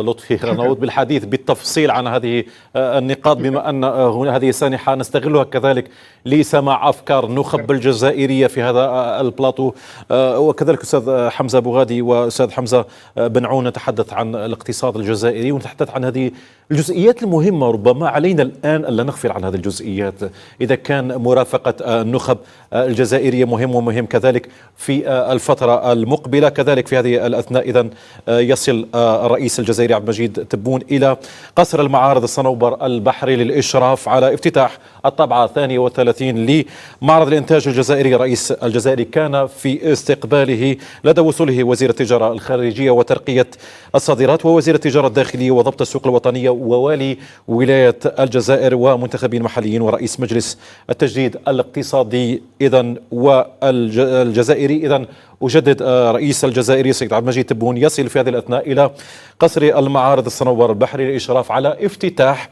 الطبعة 32 لمعرض الإنتاج الجزائري. كان في استقبال الرئيس الجزائري كل من وزير التجارة الخارجية وترقية الصادرات ووزير التجارة الداخلية وضبط السوق الوطنية ووالي ولاية الجزائر ومنتخبين محليين ورئيس مجلس التجديد الاقتصادي الجزائري. أستاذ حمزة بوغادي أعود إليك. دائما قلنا نتحدث عن هذه النقاط وتحدثنا عنها بإسهاب، ونضع نضع اليد على الجرح حتى تعالج مستقبلا مع الإرادة السياسية الموجودة الآن. الرئيس تحدث بكل صراحة، قال لابد من إبعاد كل هذه العقبات على الاقتصاد الجزائري، وتحدث بكل مكاشفة أمام ضرورة تحسين أداء الاقتصاد الجزائري وتحسين المنتوج الجزائري ومنح الفرصة للنخب الجزائرية. قبل أيام فقط كان الملتقى الإفريقي المؤسسات الناشئة أستاذ حمزة بن عون، كذلك كان مهم بالنسبة للطلبة الجزائريين. نلاحظ أن هناك اهتمام طرف الجزائر، طرف وزارة التعليم العالي بالكفاءات الجزائرية. يبقى ضرورة توظيف وإدخال هذا المدى الرمادية داخل المؤسسة الاقتصادية مهم كذلك، ومنحهم الفرصة كذلك أستاذ، خاصة في الصفقات العمومية لنجاح مشاريعهم كذلك في المستقبل القريب. أكيد أنه يعني التأثير هو تأثير متبادل. نعم. لأنه سأشرح لك بطريقة مبسطة، لأنه أن النسيج الاقتصادي عنده احتياجات، أو يعني سوق العمل عنده احتياجات في الكفاءات اللازمة أو في التكوين المناسب. نعم. لتلبية هذه المتطلبات السوق الإنتاج أو سوق العمل. وتفرضها التحولات نعم. الموجودة الآن أستاذ حمزة. أكيد. يعني نعم. العالم يسير بسرعة كبيرة، وعلينا أن نتأقلم مع ما موجود في العالم. نعم. كذلك لذلك الآن المطلوب أنه يكون هذا التأثير المتبادل، أنه النسيج أو المتعامل الاقتصادي يذهب إلى الجامعة، والجامعة تذهب أيضا إلى المتعامل الاقتصادي. كيف ذلك؟ لأنه كيف نطور البرامج ويعني برامج التكوين والبيداغوجية المتبعة في المؤسسات الجامعية. يعني نبتعد عن أو نحاول تقرب من الميدان أو الجانب التطبيقي لكل المكتسبات المهنية والمكتسبات المعرفية لدى الطالب. كيف ذلك؟ لما تكون فيه احتكاك مع المتعامل الاقتصادي ومع المصانع مع المنتجين إلى آخره، إن دائما يروح الأستاذ الجامعي واللي يبحث في هذا المجال، واللي هو يخرج يمشي إلى الميدان الصناعي ويبدأ يبحث عن الأشياء اللي تطلبها.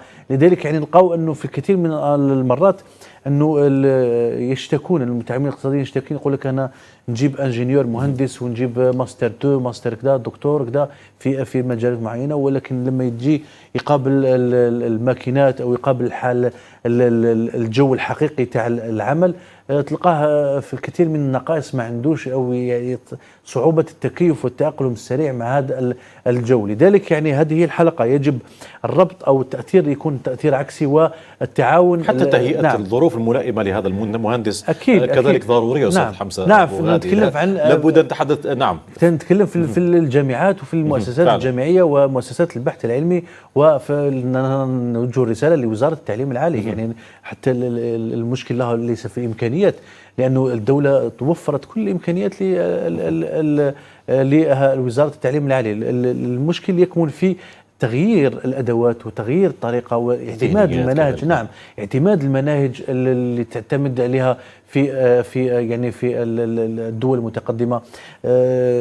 نعطيك على سبيل المثال انه في طروحات الدكتوراه على سبيل المثال حاليا في العالم طروحات الدكتوراه تتعدى 30 صفحه او 40 صفحه، فيها عصاره الموضوع، يعني عصاره اقدم لك عصاره ما وجدته انا في سنوات البحث. نعطيك النتيجة في 20-30 صفحة، نعطيك النتيجة، وممكن هذه 30 صفحة تصبح ممكن مادة علمية، وتصبح يعني شيء يعني تستفيد منه الميدان المعين اللي رانا ندرس فيه. على سبيل المثال هنا نعطيك على سبيل المثال هنا في الجزائر ما زلنا نتكلموا عن انه الطالب مقيد، طالب الدكتوراه مقيد بانه لازم ينتج 400-500 صفحة، يعني وحشو بدون يعني فائدة. نتكلم أعطيك مثال فقط انه المشكل ليس في مشكل امكانيات الدولة توفر، ولكن القائمين على هذا المجال يجب عليهم اخذ هذه الملاحظات بعين الاعتبار، ليس انتقادا وانما تصويب، وانما ملاحظات حتى نتدارك. يعني نحن نحاول انه نتعلم من بعض ونتدارك من بعض، لانه ما نراه نحن في الميدان الاقتصادي لا يراه ممكن الاستاذ الاقتصاد في الجامعة، وهكذا. يعني تقريبا الجانب التطوير أو التكوين الأكاديمي يرفق بالتكوين التطبيقي والميداني، حتى يعني تكون عندنا قوة نشيطة أو وجدة يعني حاضرة أن ندخلها في العملية الإنتاجية. فعلا. أستاذ حمزة بن عون، في نفس السياق، ما حفل الكفاءات الجزائرية داخل المؤسسات الاقتصادية الجزائرية الخاصة يبقى نقطة مهمة تفرضها السوق العالمية وتفرضها التحولات الموجودة الآن. الكل يبحث عن التكنولوجيات الحديثة، يبحث عن قطاع الخدمات جانب التسويق والأفكار الرائدة وريادة الأعمال بالنسبة حاضنة الأعمال كذلك بالنسبة لهؤلاء الشباب. كيف نوظف هذه الكفاءات داخل المؤسسة الاقتصادية الجزائرية؟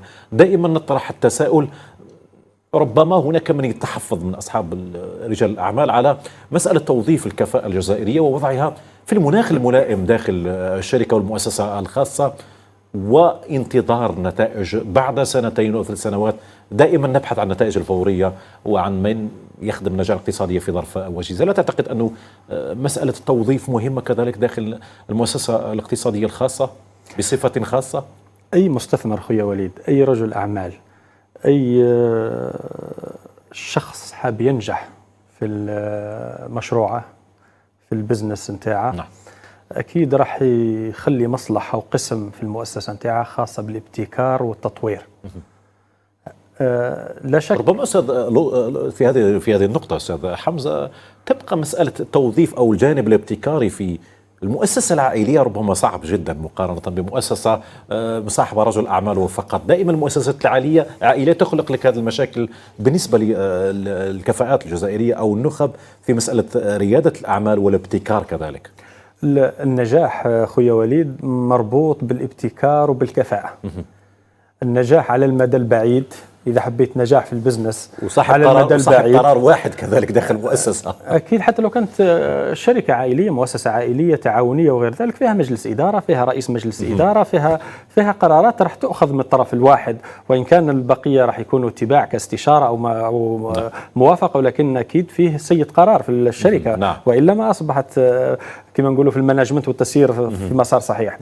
فلما نتحدث عن الكفاءات ومجال تطوير المؤسسات، أعتقد لو نربط بحلقة، وعجبتني الفكرة هذه، بين ما قاله الأستاذ لطفي، بين ما قلته أنت، وما قاله الأستاذ حمزة، اللي هو في كل مؤسسة لابد تكون هناك قسم ومصلحة للابتكار والتطوير والبحث. ولهذا كذلك عندنا في الجامعات، أصريت على ضيوفي لأنكم واحد موجود في المستثمر، والآخر كذلك صاحب مكتب دراسات، والثالث أستاذ جامعي في فرنسا، حتى نحاول كذلك إثراء النقاش وسماع الكل الكفاءات الجزائرية في هذا بالنسبة للمؤسسات، سواء إذا قلنا في المؤسسات الخاصة أو العامة. إذا قلنا في المؤسسات التعليمية كالجامعات والبحث العلمي أو مراكز التكوين والتدريب، التكوين المهني، كذلك فيها مخابر للبحث والتطوير والابتكار. كذلك في مكاتب الدراسات أو في مخابر ومراكز التطوير والبحث الخاصة عندهم كفاءات وعندهم بحوث وأفكار ناجحة. فأعتقد لربط الحلقة ليش ما نكونوا وكالة وطنية خاصة بالتطوير والابتكار والبعث الصناعي وتطوير البعث الصناعي، لأنه في الحقيقة نحن الآن أمام أبواب الثورة الصناعية الرابعة. نعم فعلا. دمج التكنولوجيا، دمج الذكاء الاصطناعي بالآلات وخطوط الإنتاج. نعم. نحن ما زلنا متأخرين هي الأكثر ربحية للوقت والأكثر ربحية كذلك للمال ورؤوس الأموال في هذه. أعتقد أن لو أنشأنا وكالة الفترة المقبلة كذلك. أعتقد لو كنا أنشأنا وكالة للربط بين المخابر ومراكز وأقسام البحث والتطوير بين المؤسسات الخاصة والعامة ومؤسسات التعليم العالي وما شابه ذلك، راح نخلق واحد الحيز وواحد الفضاء وجو يكون بيئة مهيئة لإبراز الكفاءات، كذلك لتطوير المؤسسات، وكذلك لإظهار الأفكار اللي راهي حقيقة مبعثرة ومهمشة بين رفوف وطيات الكتب أو بين الأذهان وما شابه ذلك. وما شابه ذلك. الأستاذ لطفي غناوط، في سياق مهم كذلك العديد عن الصناعات الغذائية والصناعات التحويلية.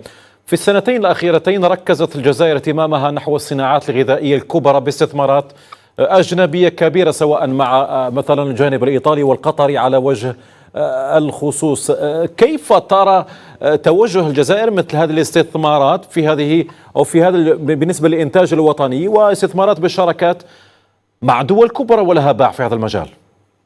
نعم، اليوم كما نعرفوا يعني هذه الاستثمارات تدخل في إطار يعني استراتيجية جديدة، نظرة جديدة ومقاربة صحيحة، يعني مقاربة تقنية صحيحة.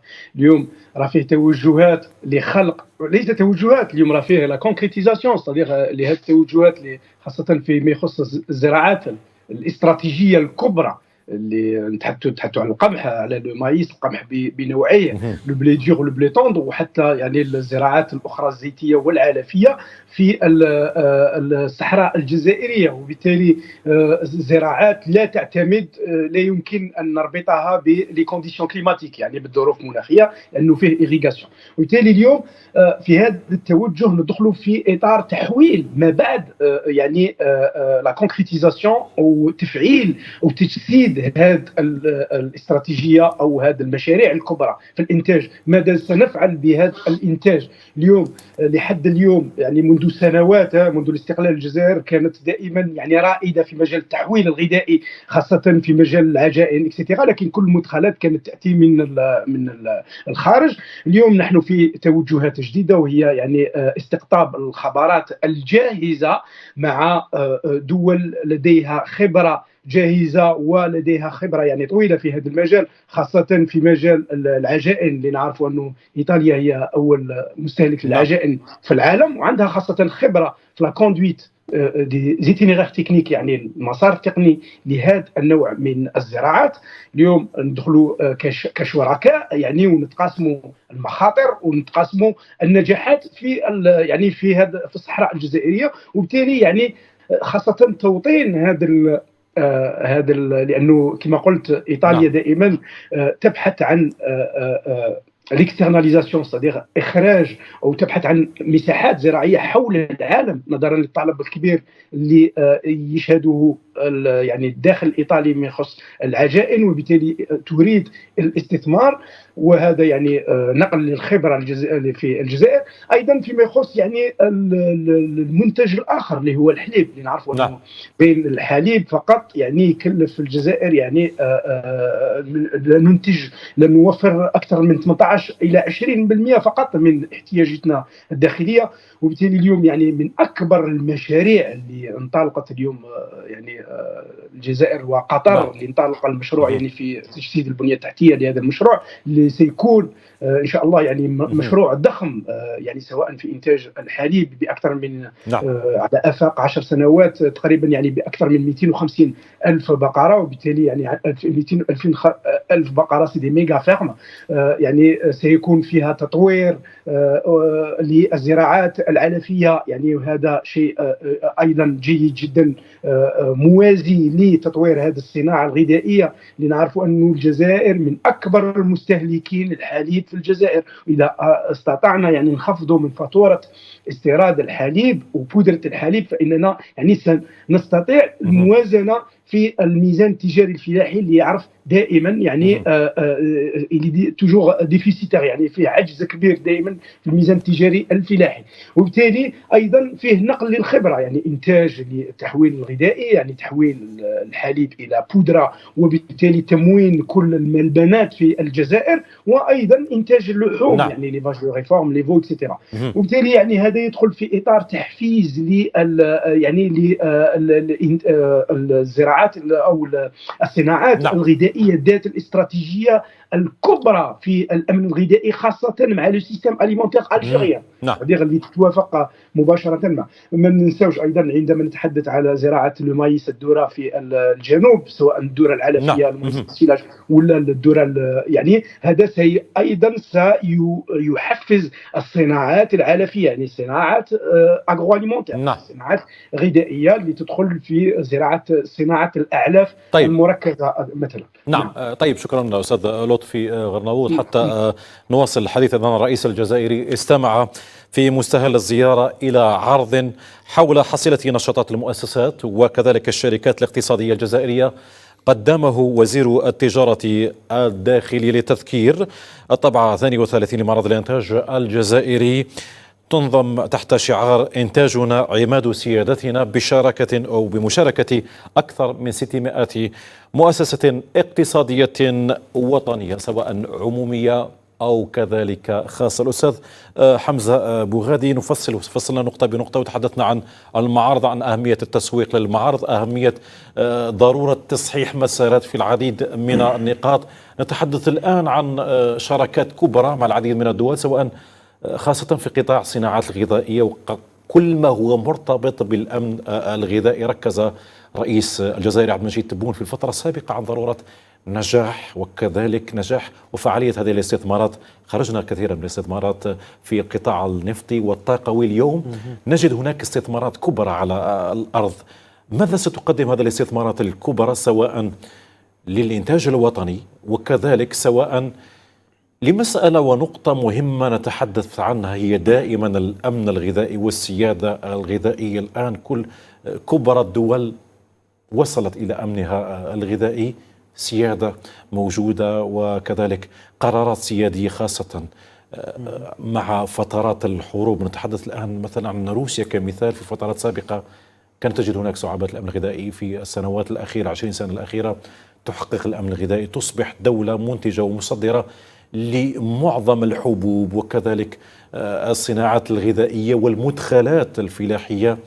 دائما نتحدث عن الأمن الغذائي. أستاذ حمزة بوغادي، كيف نصل لأمننا الغذائي؟ هل ستساهم هذه الشراكات والاستثمارات الكبرى مع دول عندها باع في هذا الجانب لنصل إلى أمننا الغذائي الحقيقي بمدخلات فلاحية جزائرية، بحبوب كذلك؟ نتحدث عن البنك الفلاحي وبنك البذور الذي هو مهم لتشجيع الصناعة الغذائية وكذلك للزراعة بصفة عامة. أكيد هي نقطة مهمة، لأنه الآن في معاهد العالمية لتدريس العلوم السياسية دائما ما تصدر يعني مواد علمية لتصنيفات القوة، وشفنا يعني تقريبا مراحل في مراحل تاريخية في تصنيف القوة الدول. نعم. من كنا في وقت ما كانت القوة العسكرية هي المحدد الرئيسي للقوة ومظاهر قوة الدولة، إلى الآن أصبحنا في القوة العسكرية هي فقط إحدى محددات القوة بالنسبة للدول. ما هي الآن محددات القوة لما تتكلم عن بناء دولة قوية؟ بناء دولة قوية يكون لديها أمن غذائي، أمن مائي، أمن سبراني، أمن علمي، أمن صحي، وأمن وقوة أيضا بالإضافة إلى القوة الكلاسيكية القوة العسكرية لمن اعتاد وأفراد وتكوين عالي المستوى. لذلك يعني حتى القوة تغير ميزانها وأصبحت أيضا احدى الادوات يعني الابتزاز والمساومه نعم. في العالم فعلا. الان. لما تتكلم عن الغذاء، الجزائر كيف نبني شراكات حقيقيه وشراكات، لانه لما نتكلم عن الشراكات التي تدوم هي الشراكات الحقيقيه. ولما تدوم، كيفاش تدوم الشراكات؟ لما يكون الطرفين عندهم نفس الهدف، هو يعني ويجمعهم تقريبا يجمعهم نفس الهدف ونفس ايضا وجهات النظر نعم. وايضا البيئه الملائمه والبارامتر او الاعدادات الملائمه لانجاح هذه الشراكه. كيف ذلك؟ كيف نحصل على شريك دائم؟ هذا هو السؤال دائما. نعم. اولا يجب يعني التصالح مع نفسنا ونقول انه احنا لدينا نقاط القوه الفلانيه 1 2 3 4 5. واش نحتاج باش نطور هذه المجالات او هذا المجال وهذه النقاط القوه. لازم نحتاج شريك اللي عنده ان سافوار عنده معرفه ورصيد علمي وتكنولوجي وخبره وكل شيء. نروح نبحث عن دوله لديها هذه المعرفه ولكن لا تمتلك هذه النقاط القوه. لازم تكون في هذه النقاط القوه يكون هما نقاط ضعفها حتى نلاقي هذا يعني هذا الانتيري او هذه الفائده للطرفين. لما نروح انا ندير تحالفات او شراكات ظرفيه بفعل يعني ممكن تقارب سياسي، هذا خطا. يعني لما تكون فيه جوده للعلاقات السياسيه من بين الدولتين، صحيح انه العلاقات التجاريه والاقتصاديه تنمو وتزدهر، ولكن الشراكات الاقتصاديه القويه يعني تحتاج الى اعدادات او مميزات اكبر من هذا الامر. يعني انا اعطيت لك المثال. نعم. انه انا عندي الاراضي الشاسعه، عندي المناخ الملائم، وعندي الموارد الطبيعيه، الخامات الطبيعيه جدا كلها موجوده. نبحث عن شريك يمتلك من الخبره اللازمه ويجي ونعمل شراكات يعني طويله، شراكات طويله وشراكات عتيده اللي منها نبنوا تصور مشترك لغزو الاسواق العالميه بهذه المنتجات اللي راح تخرج من عبر هذه الشراكات. وتقريبا انه الشراكات الناجحه، نعطيك سبيل المثال انه شراكات الصلب والحديد ما بين المانيا وفرنسا هي بنات الاتحاد الاوروبي على سبيل المثال، لانه كان فيه تلاقي للمعرفه وتواجد الخامات وكل الاعدادات كانت مميزه ما بين في هذه الشراكه. التقت فيها دولتين تناسوا خلافات الحرب العالميه الثانيه وانطلقوا ببناء يعني شراكات اخرى على دائما عن طريق هذا المبدا، وبناوا الاتحاد الاوروبي اللي اصبح ثالث قوه اقتصاديه في العالم ومسيطر على الكثير من المواد وايضا عنده كثير من التاثير الاقتصادي في العالم. لذلك يعني هاو كيفاش نبني الشراكات الاقتصاديه. ايضا البحث ايضا عن حتى الشراكات الخارجيه. الان نتكلم لك انه احنا لدينا من الكفاءات في المورد البشري وين تخليك متميز في الجانب يعني جانب الطب على سبيل المثال. لدينا الكثير من خريجي الجامعات، كثير من الأطباء الجزائريين الذين يصنعون مجد المستشفيات الأوروبية أو المعاهد الأوروبية أو المختبرات الأوروبية. لذلك يعني نشوف أن أولا الواقع أو المكونات أو المقومات الحقيقية اللي نمتلكها on les met en valeur، يعني نضع لخدمة هذه الشراكة. ونبحث أيضا عن ما يلائمها من الشراكات. تقريبا هذا هو لاباز او هذه القاعده في بناء الشراكات الحقيقيه الدائمه. بناء شراكات دائمه استاذ حمزه بن عون. تنويع الشراكات كذلك مهم مع العديد من الدول، خاصه في ظل التحولات الجيوسياسيه الموجوده في العالم. لكن شراكاتنا في الجانب الغذائي وفي مساله تحقيق امن الغذائي تبقى ضروريه في المرحله المقبله استاذ حمزه. أكيد. حتى الدولة الجزائرية فتحت المجال أمام الصناعات الغذائية مثلا وبامتيازات وتحفيزات للمستثمر الجزائري. ولهذا نجد تكثيف الجهود من طرف السلطات العليا على رأسها رئيس الجمهورية حول الزراعة والأمن الزراعي، لأنه هو أساس الغذاء. الزراعة أساس الغذاء. نعم. فلهذا نجد تكثيف الجهود وتسهيل السبل وتذليل العقبات أمام الفلاحين، أمام المنتجين للمادة الخام للغذاء، سواء كان في المؤسسات والشركات اللي اجتمع بهم وذلل لهم السبل. فهذا هو الأساس وهذا هو التوجه الصحيح.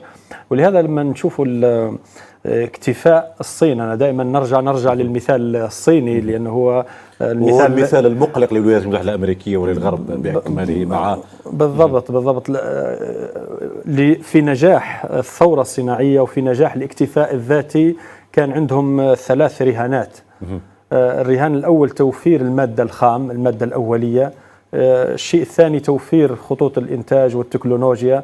الأمر الثالث هو توفير الرؤوس البشرية وتأهيلهم وتدريبهم. لما كملوا الرهانات هذه الثلاثة نجحوا في ثورتهم الصناعية، نجحوا في التصدير والسبق الريادة في الصناعة في العالم والاكتفاء الذاتي في أنفسهم. سأعود لك أستاذ حمزة بن عون. إذن فاصل ثاني ونعود لكم بعد ذلك، ابقوا معنا.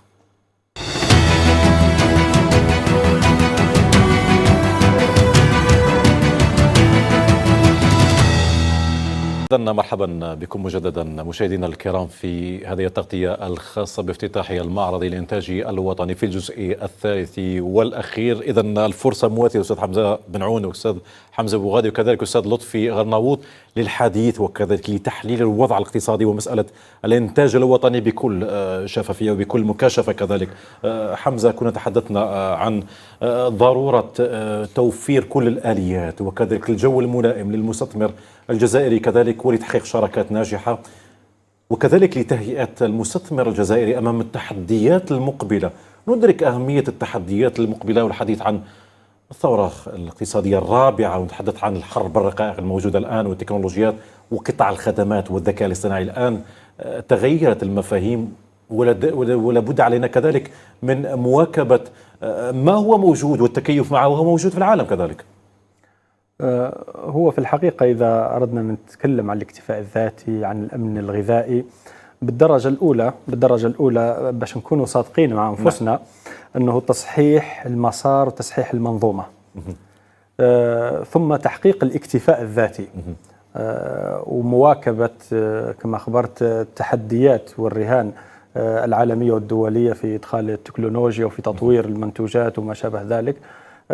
كذا التحولات الموجودة أستاذ حمزة بن عون تفرض علينا مواكبة ما هو موجود في العالم شئنا أم أبينا في الفترة المقبلة كذلك. أخويا وليد، خلينا نسموها تحسين بيئة العمل. تحسين بيئة العمل الآن لما نحبوا نحقق اكتفاء ذاتي والأمن الغذائي، تطوير الإنتاج، الصناعة، خلينا نحسنوا بيئة العمل.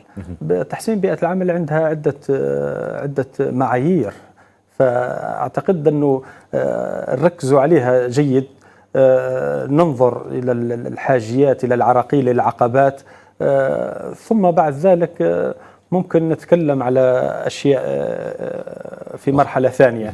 فإهمال القاعدة، المنظومة، إهمال عدم تحسين جودة بيئة العمل، عدم التدريب والتأهيل، ثم نتكلم على مراحل متقدمة ثانية وثالثة ورابعة، وإحنا ما زلنا في لاباز، ما زال لاباز نتاعنا هش، القاعدة نتاعنا راهي هشة. أعتقد هذا خطأ في النظر وخطأ في الاستراتيجية، فخلينا نركزوا في تحسين البيئة.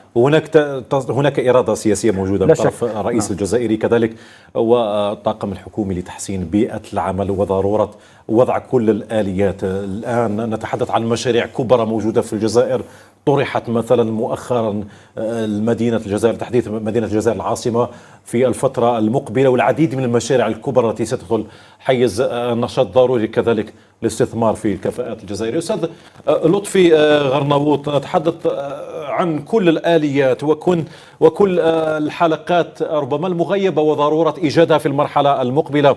ألا نتفق دائما عن ضرورة إيجاد حلول لتصحيح هذه المسارات حتى يجد المنتج الجزائري والمستثمر الجزائري البيئة المناسبة كذلك لتطوير إنتاجه ووضع كل هذه الأسس أمامه؟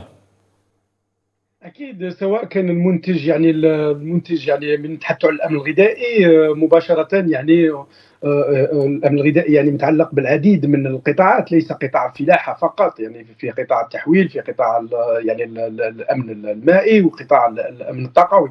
لكن نتحدث مباشره على يعني الممول بالماده الاوليه لهذا قطاع التحويل الغذائي اللي هو المنتج، يعني الفلاح، اللي لازم دائما ما ننساوش انه الفلاح الصغير في الجزائر، يعني نعاودوا نرجعوا للشراكه فقط. الشراكه يعني عامل مهم في القطاعات الاستراتيجيه، يعني اللي نقولوا اون اورجونس، لازم يعني اون غاتراب ونتدارك التاخر، واللي عندها خبرات جاهزه. لكن شكون اللي راه يغطي اليوم في المنتجات الوطنيه من حيث الخضر والفواكه مثلا، من حيث اغلب هو الفلاح الصغير في الجزائر. لازم نوفروا له كل الامكانيات، ولازم احنا خصنا نديروا هذيك لا كونيكسيون، ستادير ربط هذا القطاع الانتاجي مع قطاع التحويل مباشره.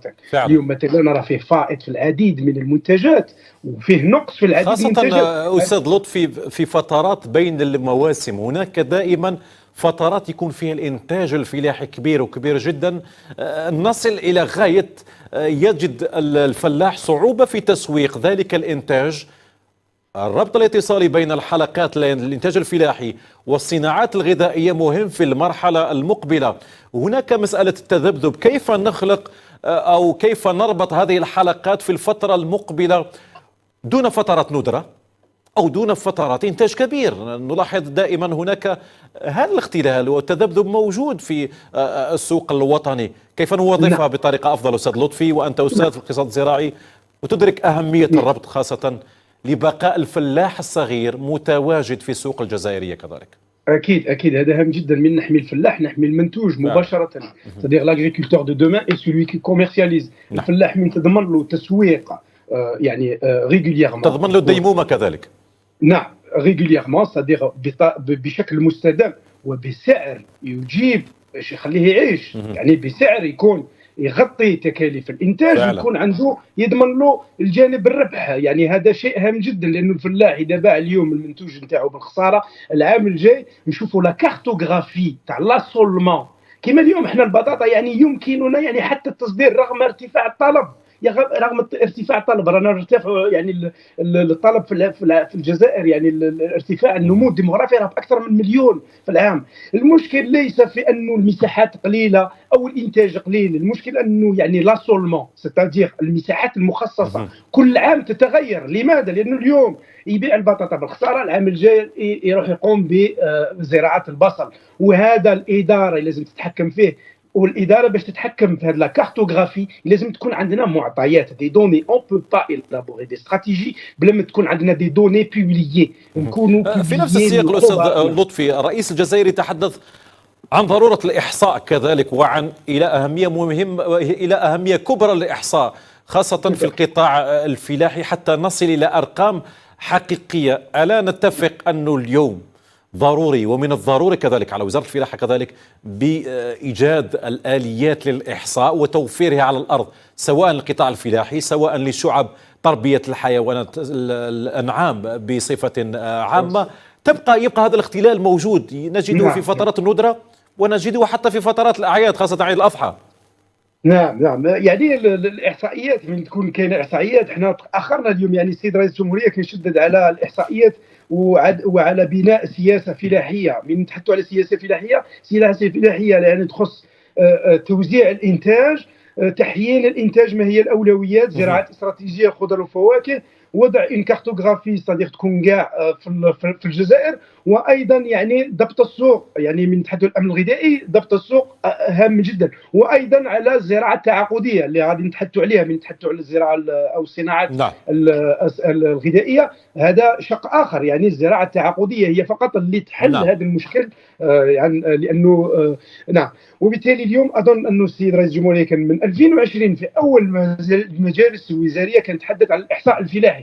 بديناه اليوم، معليش يعني حتى متاخرين، بديناه اليوم في جويي، رانا ننتظروا في اول المعطيات، يعني ما كانش معطيات راهي بوبلييه، لكن هذا على الاقل يبين انه فيه اراده سياسيه حقيقيه لوضع استراتيجيه تكون مستدامه اليوم يعني اليوم رانا نحلوا في المشاكل القاعديه لبناء يعني يعني بنيه تحتيه تكون هامه جدا، سلسله النقل يعني الكهرباء الفلاحيه اللي شيء هام جدا، وعندنا الشركه الوطنيه اللي قايمه بالمجهود حتى وما فيهش يعني اون سونسيبيليزاسيون اوبخي، يعني كاين فيه تحفيزات حتى الفلاح ما يعرفهمش. يعني فيما يخص الدواجن مثلا نفتح فقط قوسين، تكاليف مرتفعه، يعني هناك فلاحين ينتجوا في الدواجن ما على بالهمش بلي انهم بامكانهم يخلصوا 10 مرات اقل الكهرباء وهما يدفعوا مثلا مثل المستهلكين العاديين. يعني فيها مونك دو سونسيبيليزاسيون، لانه فيه الانفورمال، فيه يعني فيه عديد من المشاكل، فيه تحفيزات فيه السوق الموازي كذلك.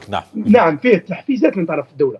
اكيد اليوم راه عندنا توجه اخر فيما يخص الانتاج اللحوم. نتحدثوا عن اللحوم، احنا عندنا يعني خاصه الانعام، يعني لي زوفان الخرفان، لانها تمثل يعني حسب السيستم اليمونتير تاعنا تمثل هي يعني لا باغ لا بلوز امبورطونت من اللحوم الحمراء في الجزائر.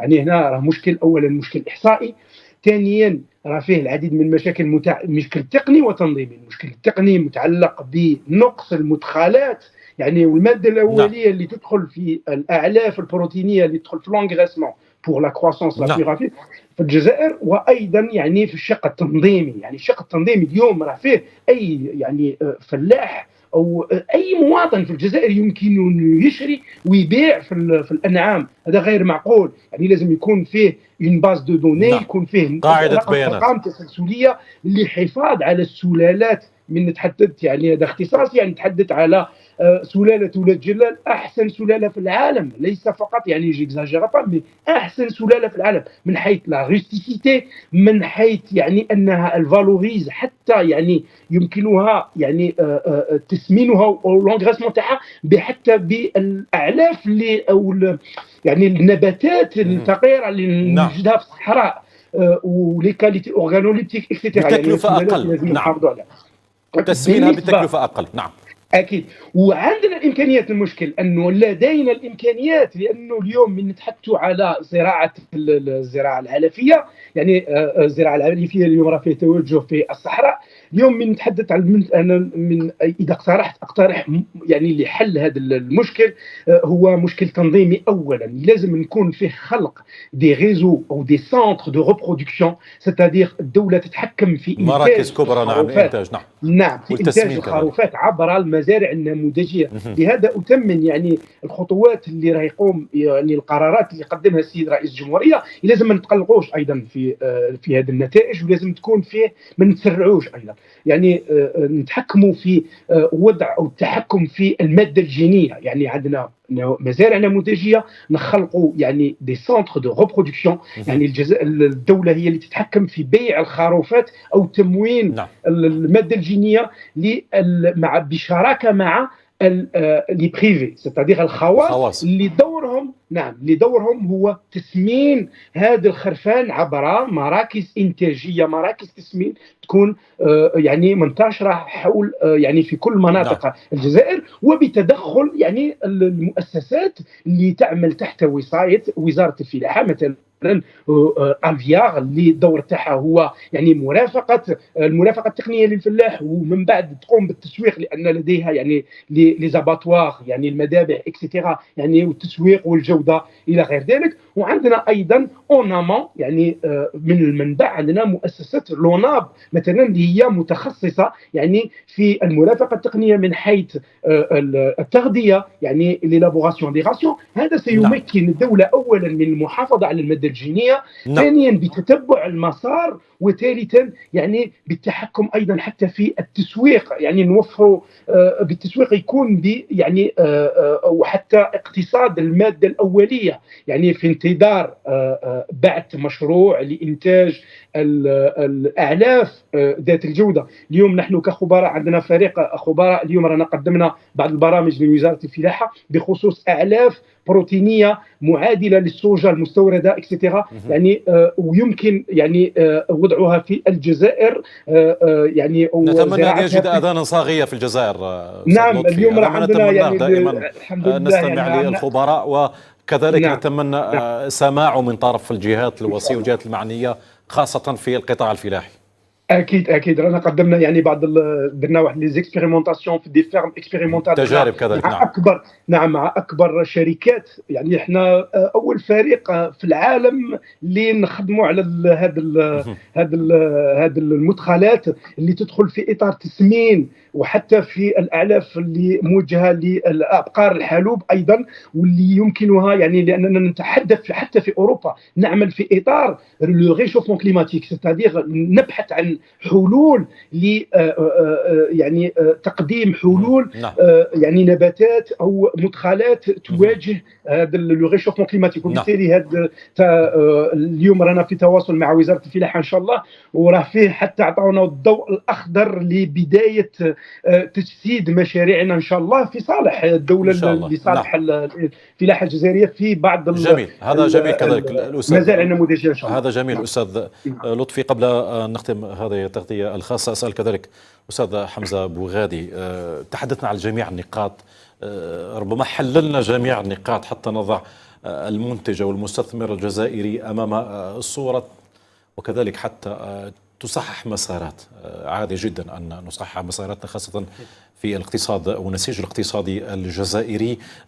قدمنا حلول كذلك ومقترحات. أستاذ حمزة بوغادي، الفرصة أمام المستثمر الجزائري كذلك، بما أن هناك العديد من الآليات موجودة، قانون استثمار معدل وكذلك محفز للمستثمر الجزائري الخاص أو في القطاع الخاص كذلك. ألا تعتقد أنه الفرصة مواتية بما أن هناك العديد من الآليات وكذلك امتيازات موجودة في الجزائر لا تجدها في العديد من الدول؟ نتحدث عن قطاع المجال الطاقوي بالاستثمار، طاقات بأسعار رمزية موجودة أمام المستثمر الجزائري كذلك، والفرصة مواتية كذلك. أستاذ حمزة بوغادي في الفترة المقبلة. أكيد أنه ذكرت أشرت يعني مثالا لمقومات الطاقة. الطاقة هي المحرك الرئيسي في الإنتاج العالمي. الآن دول يعني تاريخية أو مصانع تاريخية تغلق أبوابها وتنتقل إلى بلدان أخرى من أوروبا إلى بلدان أخرى بحثا عن الطاقة الرخيصة وبحثا عن الطاقة اللي في المتناول. تفاضلية. نعم، تفاضلية اللي تخليها في المنافسة، تخليها في هذا يعني شيء جد محفز بالنسبة لنا كجزائر. يعني لدينا من الاحتياطات الطاقوية المهمة، ولدينا من الخبرة في مجال الطاقة الآن. شركات سوناتراك على سبيل المثال أصبح لديها كفاءات جزائرية وتغلب المورد البشري الجزائري على الأجانب اللي كانوا هنا تقريبا. لذلك يعني هذا مقوم جد مهم بالنسبة لجذب الاستثمارات الأجنبية وأيضا حتى بالنسبة للمنتوج الجزائري حتى يكون عنده هذه القدرة التنافسية، لأنه لما تنتج بسعر أقل تكون عندك أفضلية أو عندك أسبقية وعندك قدرة أنك تنافس في الأسواق الخارجية، لأن تتميز بالتنافس الشديد خصوصا في جانب الأسعار. لما تتحكم في الأسعار راح يكون عندك هذه القوة. هذا يعني فقط مقوم من كثير من المقومات الأخرى. عندك قوة نشيطة شابة تقريبا للمجتمع الجزائري هو بنسبة كبيرة شباب. أيضا نسبة خريجي الجامعات يعني نتكلم عن أكثر من 300 ألف سنويا. الموقع يعني الموقع الجغرافي يتوسط القارات، يتوسط العالم. أيضا الاختلاف الطبيعي والثقافي والتنوع الثقافي اللي موجود في الجزائر. أيضا حتى في الجانب السياحي لدينا كثير من المقومات. الإنتاج الصناعات التقليدية اللي نشتهر بها نقدر أن نحسن منها. الإنتاج المساحات الشاسعة، الجزائر هي تسع دولة في العالم من حيث المساحة. يعني فقط هذا المعطى يعني يتكلم عن نفسه. بوسعنا أنه نصبح سلة غذاء مستقبلية بالنسبة للعالم. المقومات لا تعد ولا تحصى لتصحيح هذا المسار. أستاذ حمزة بن عون في نفس السياق، قبل أن نختم هذه التغطية الخاصة، مقومات موجودة الآن، قانون استثمار جديد محفز كذلك، تصحيح المسار الاقتصادي مهم كذلك، بما أن هناك دائما إرادة سياسية حقيقية والرئيس تحدث عنها وعن ضرورة الإقلاع الاقتصادي بعيد عن ديماغوجية الخطاب. قال بكل صراحة لابد من المضي قدما نحو اقتصاد متنوع بعيدا عن نفس الخطابات السابقة، اليوم أمام مكاشفة وأمام حقيقة لابد علينا كذلك من وضع كل الآليات، سواء من الإدارة العمومية أو من صانع قرار كذلك أمام المستثمرين سواء الخواص، والكرة الأمام في الملعب المستثمر الجزائري كذلك والمنتج الجزائري. أستاذ الحقيقة نعم، الكرة في ملعب المستثمر الجزائري. هي الإرادة السياسية متوفرة موجودة، الجهود راهي انطلقت منذ حوالي 5 سنوات وجهود مبذولة، ما ننكرش ما نشاهده في الواقع أنه فيه تغير، فيه بوادر، فيه عجلة راهي تتحرك، فيه نعم. تنمية راهي مستمرة، هذا لا ينكر. كذلك في نفس الوقت أعتقد أنه المستثمر الجزائري إذا حب يدير يقدر يدير. فنحن وين كنا تكلمنا على بعض النقائص ولا بعض العيوب، فاحنا رانا في بلد واحدة في عائلة واحدة ورانا نتكلموا على أنفسنا وعلى نقائصنا، لكن في حقيقة الأمر أي مستثمر أي صانع إذا حب يخدم ما يقدرش يقول راهو ما دارولناش ودارونا وما دارولناش ويتكل على الأوهام هذه وعلى المطالب ويبقى ينتظر في إجابة المطالب والنتائج والثمرة. لا، هو إذا حب يخدم يقدر يخدم بالموجود، يقدر يخدم، يقدر يطور، يقدر ينمي، يقدر يبتكر. اللي حب يخدم كما نقولوا اللي حب يخدم يخدم. شكرا جزيلا لك الأستاذ حمزة بنعون، مستثمر جزائري، شكرا على ما قدمته في هذه التغطية الخاصة. شكرا موصول كذلك الأستاذ حمزة بوغادي الخبير الاقتصادي وصاحب مكتب دراسات اقتصادية، شكرا جزيلا لك. الشكر موصول كذلك من فرنسا الأستاذ لطفي قرنبوط أستاذ الاقتصاد الزراعي، شكرا جزيلا لك. إذن بهذا نختم هذه التغطية الخاصة، إلى اللقاء.